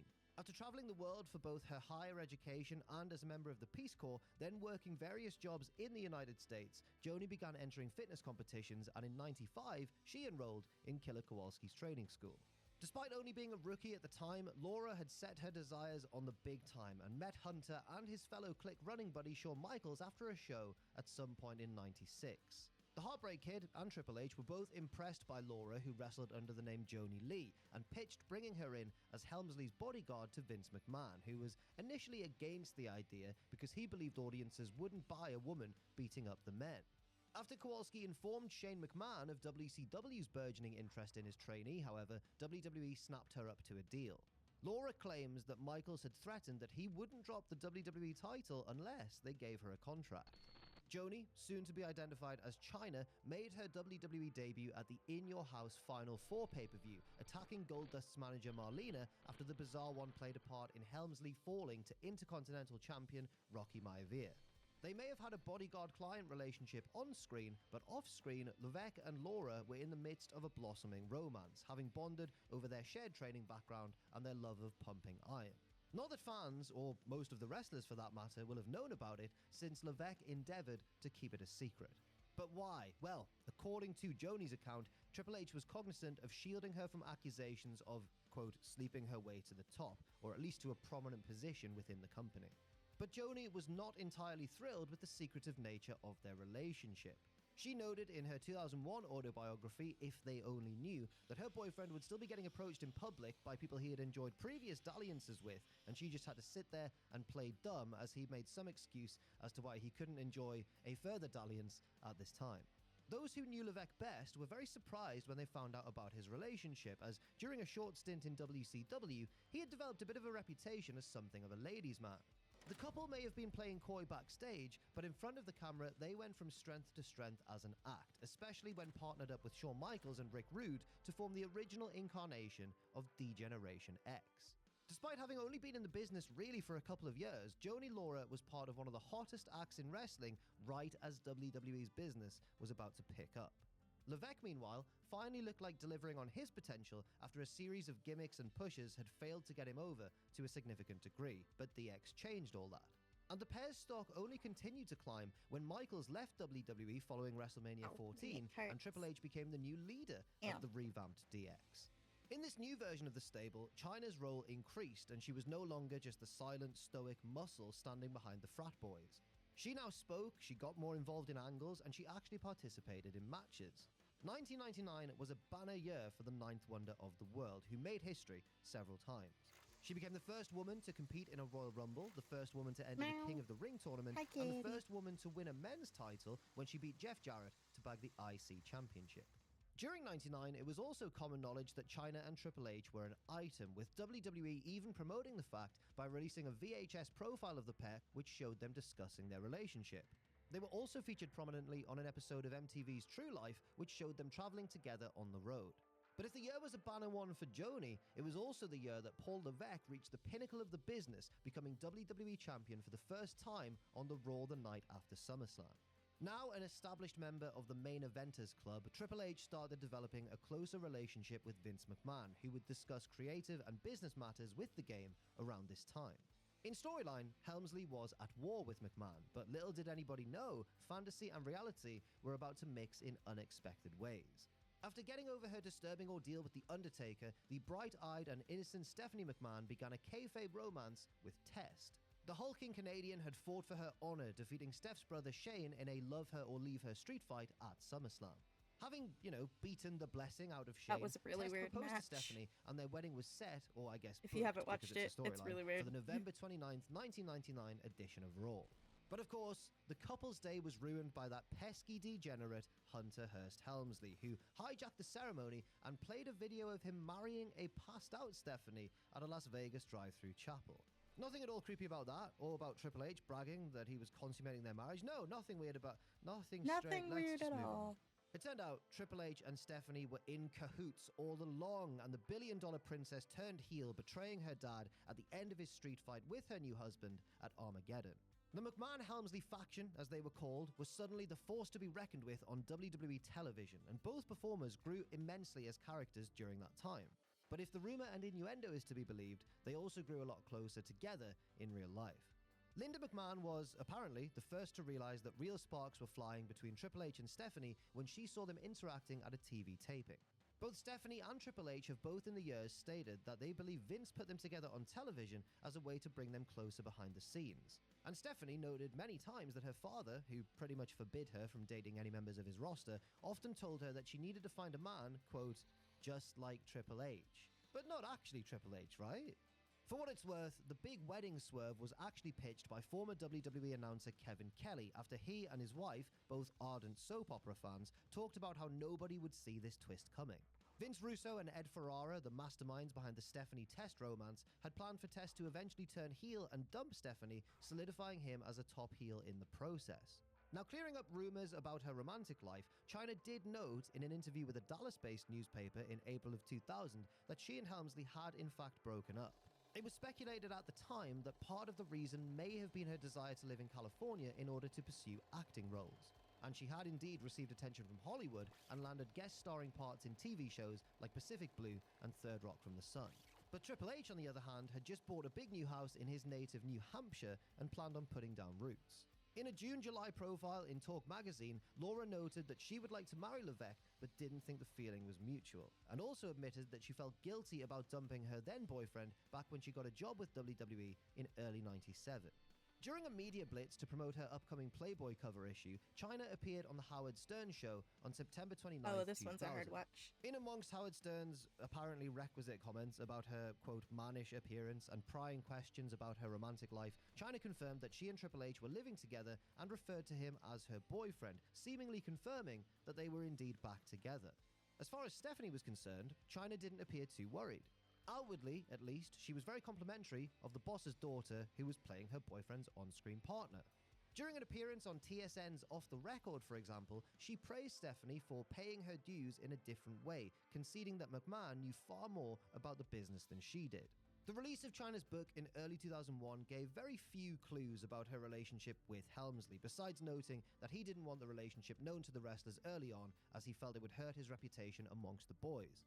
Laura also wrote about how professional wrestling would always be his real wife, while all she could hope for was to be at best his mistress. She pretty much covered their breakup in early 2000 with just the one-sentence statement, "I broke up with Hunter." Chyna's book, as one of WWE's first autobiography releases, did extraordinarily well, by the way, peaking at number 2 on the bestsellers I actually list. own that book. It seemed from the outside looking in that Chyna was a major star and a huge asset to the company between the mainstream press, the amazing book sales, and her record-setting Playboy cover issue. But there were problems behind the scenes, not least of which was the company and the star being at creative loggerheads. Chyna was used to wrestling with, and often beating, men, and felt that her popularity entitled her to mix it up with the Rocks and the Steve Austins of the world in big main events. But the writing team had a very different view of things and wanted her to wrestle just with the women. Chyna, though, felt that doing so was beneath her, and her attitude was evident during squash match victories over Ivory, Molly Holly, Trish Stratus, and Lita.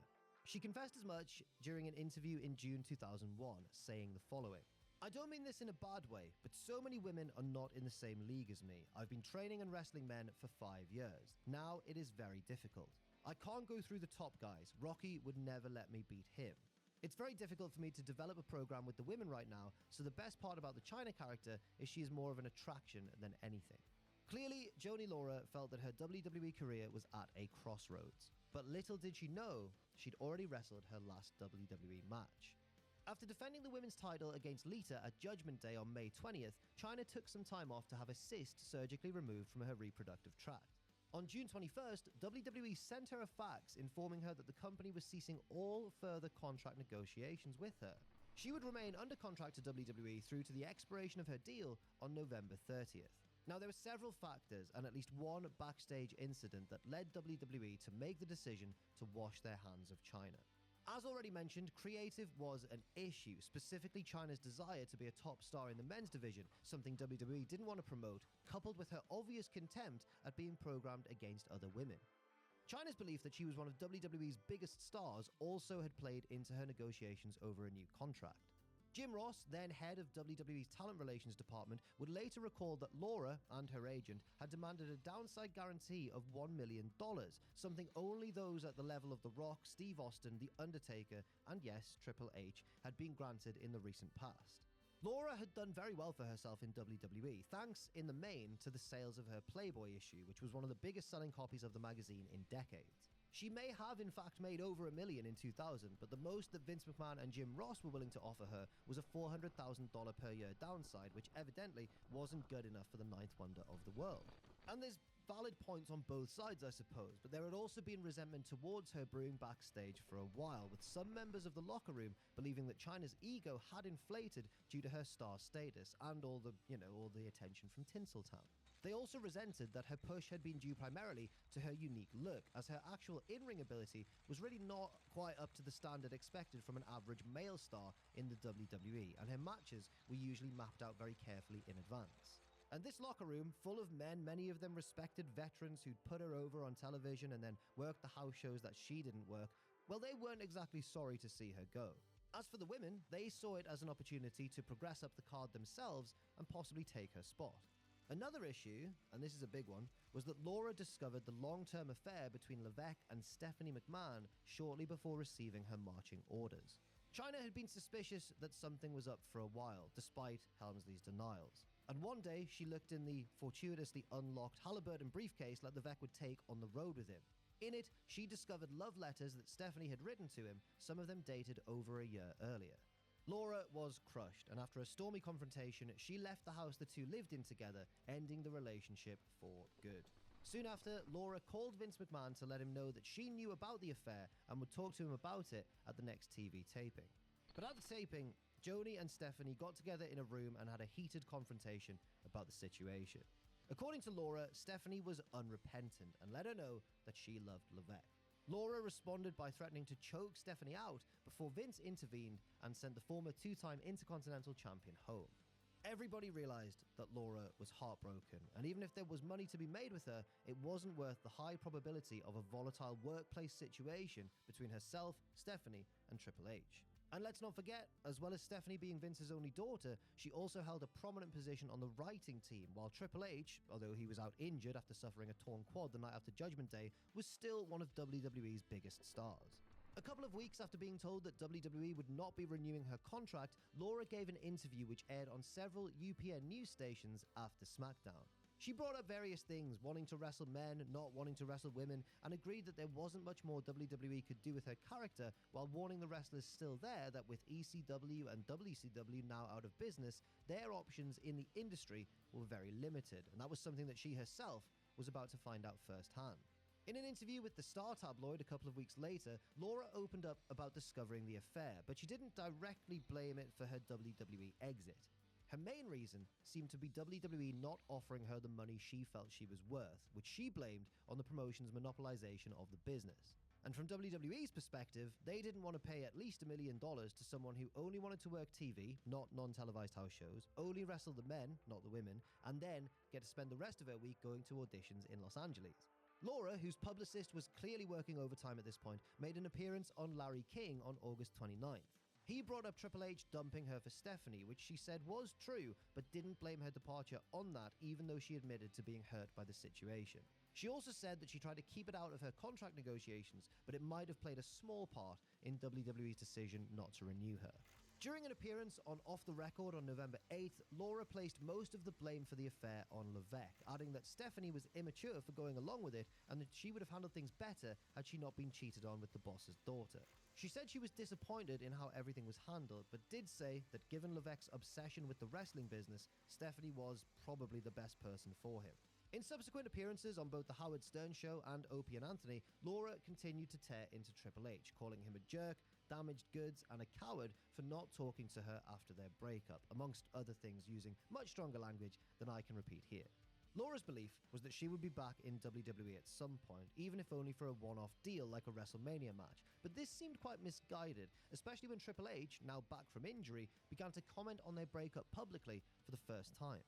On the same day that he returned to that thunderous Madison Square Garden reception, January 7, 2002, the cerebral assassin appeared on The Howard Stern Show, where he gave his side of the story. According to Triple H, who did say his ex was a good person and said that he had nothing bad to say about her, while Howard Stern and his crew made their typically unfunny jokes about Chyna's appearance, they were never engaged, as Laura had claimed. Triple H disagreed with that. Further to that point, Hunter also said there was a misconception about how things had ended, noting that they had been separated at one point and that he didn't consider what he did cheating.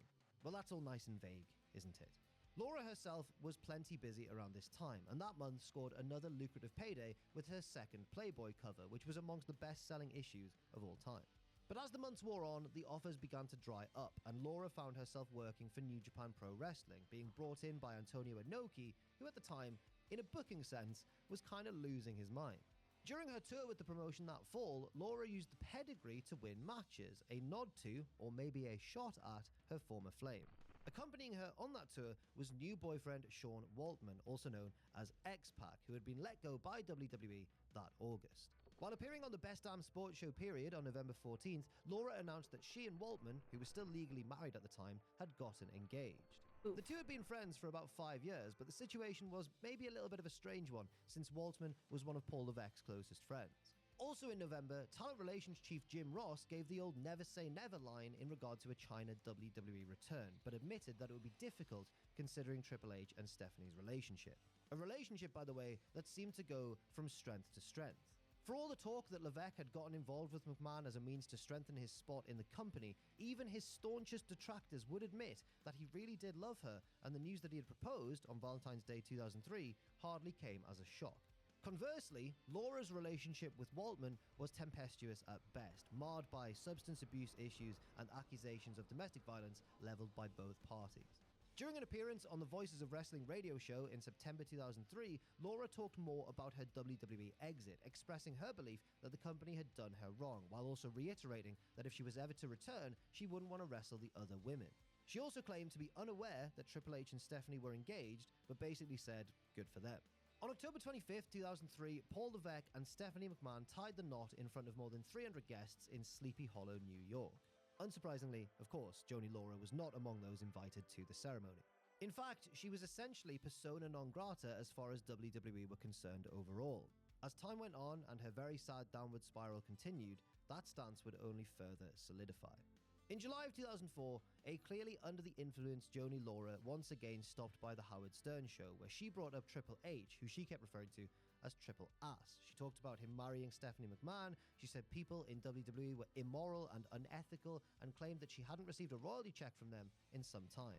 She also said that Triple H was, quote, all gassed up and probably needed to go to rehab or something during that interview, which, in fairness, is kind of an uncomfortable watch. It's a bit of a train wreck. This sort of appearance was, unfortunately, kind of par for the course when it came to Joni Laura in this era. She became better known for her intoxicated behavior and the high drama of her relationship with Sean Waltman, which, as you may have guessed, did not have a happy ending, as the couple broke up for good in 2005. Incidentally, one of the last times Laura saw Levesque was when he showed up at her house to take Waltman to rehab in 2004. But all was just fine in the McMahon-Helmsley household mind, with the couple welcoming the first of 3 daughters on the 4th of July 2006. Triple H, for all intents and purposes untouchable due to his family ties, continued to gain influence backstage, and as the years wore on, the belief that Levesque and Steph would one day run the company only grew stronger. Joni Laura didn't make too many wrestling-related appearances during the years that she publicly battled with substance abuse and mental health-related issues. Maybe doing a convention here or a shoot interview there, but really, it seemed like she had by and large moved on from the business just as the business had moved on from her.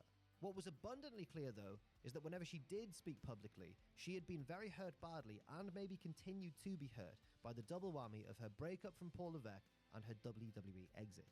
On November 7th, 2011, Laura once again visited with Howard Stern for a wide-ranging interview where she blamed Triple H's affair with Stephanie for ending her WWE career and revealed that she had recently written Vince McMahon a letter asking him to put their old issues behind them in order to do business together.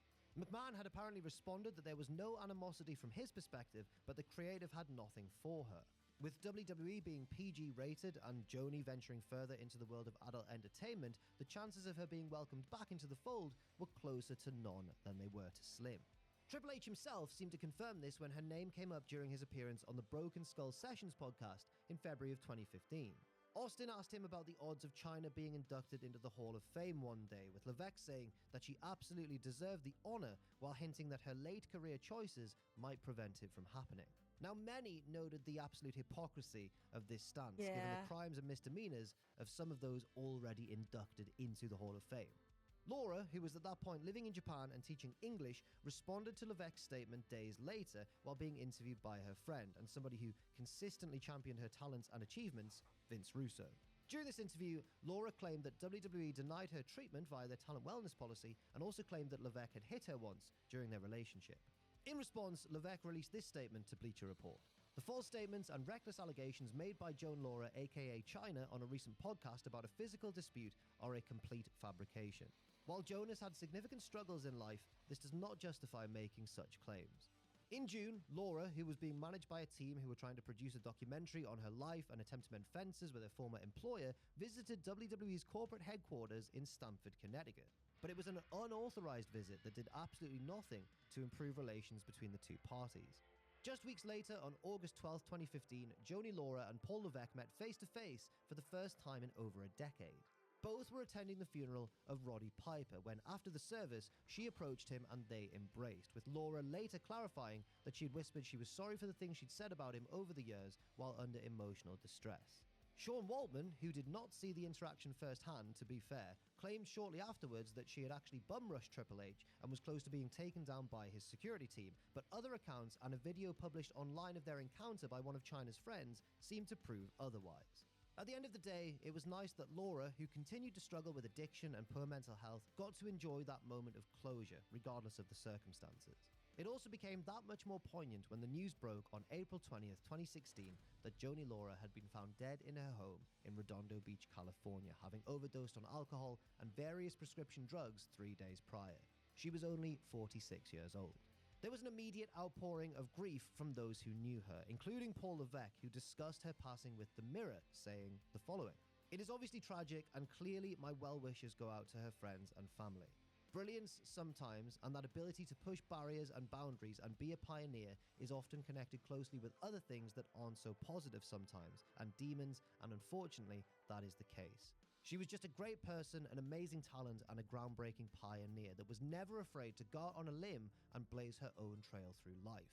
When you're choosing a path, you can say, hey, here's a path, let's go down that one, or you can blaze your own path and burn it up and create something for others to follow. And that's what she did, and that star shone bright, but unfortunately burned out way too fast." Regarding the prospect of China being inducted into the WWE Hall of Fame, he added the following: "It's not my decision, but I definitely think, as I've said before, that what she did in her life certainly warrants it. There was never anybody like her before her, and there will never be anybody like her after. It's certainly warranted, and I'm sure at some point when the time is right, hopefully, that can happen." Stephanie McMahon echoed those sentiments, telling TMZ that China would be inducted into the Hall of Fame one day, but she didn't know when. On February 18th, 2019, it was announced that China, as a member of D-Generation X, was going to be inducted into the WWE Hall of Fame. And though many saw this as a fair compromise of sorts, there have been repeated calls for her to be inducted as a solo star, something that Paul Levesque has said will definitely happen down the line. And, as WWE's chief content officer, it is now his decision who goes in and when. The details of China's murky WWE exit may have regrettably cast a shadow over the rest of her life and career, but she really did blaze a trail, and her influence on future generations of superstars, including today's own, is very clear for all to see. China deserves to be remembered for a lot more than a very bad breakup and the all-too-public decline that followed. It would be somewhat poetic if Paul Levesque could maybe play his part in making sure of that. I've been Jack from Cultaholic Wrestling, and that was the true story of the Triple H, Stephanie McMahon, and China love triangle. Thank you for watching. Oof. Oof. Just a little oof. A lot of oof. But oof. Nonetheless. So yeah. Oof.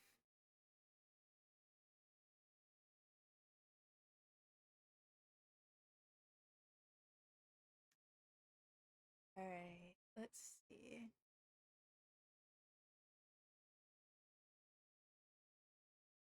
Yum. Yum, yum, yum, yum. Alright. Um. Let's see. What do we want to do? Maybe we'll end here after I pick up these weeds.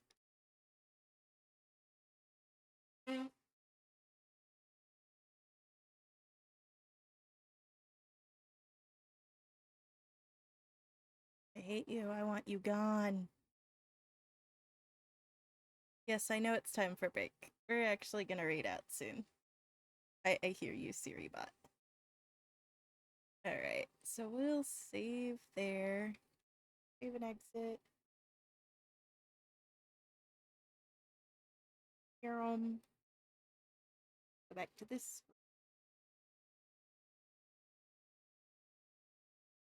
Actually, oh.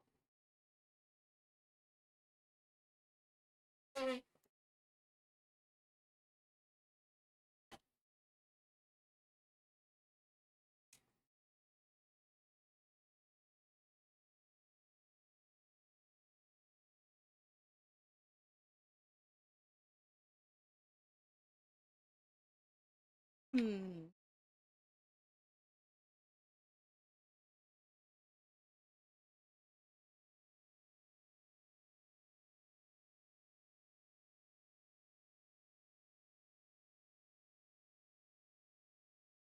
Whomps shall we readeth?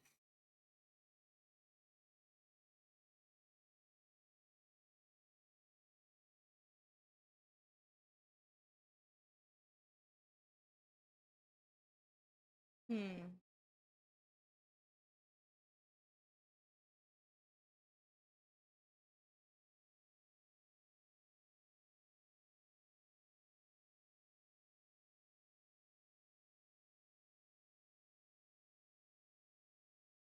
Thinking.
That's not where I want to go. Go to just twitch.tv.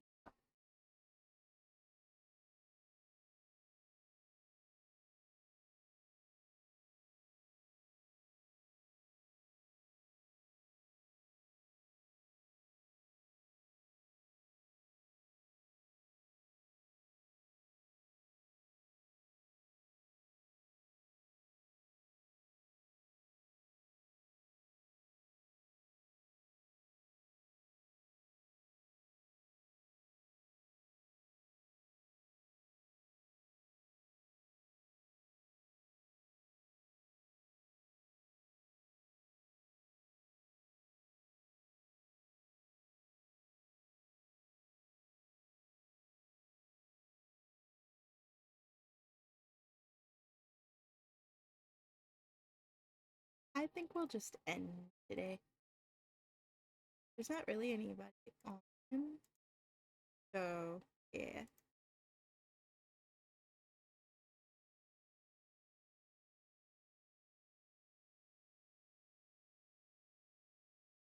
I'll shut down Mix Up and stuff, and we'll just really end. I'll see you guys tomorrow.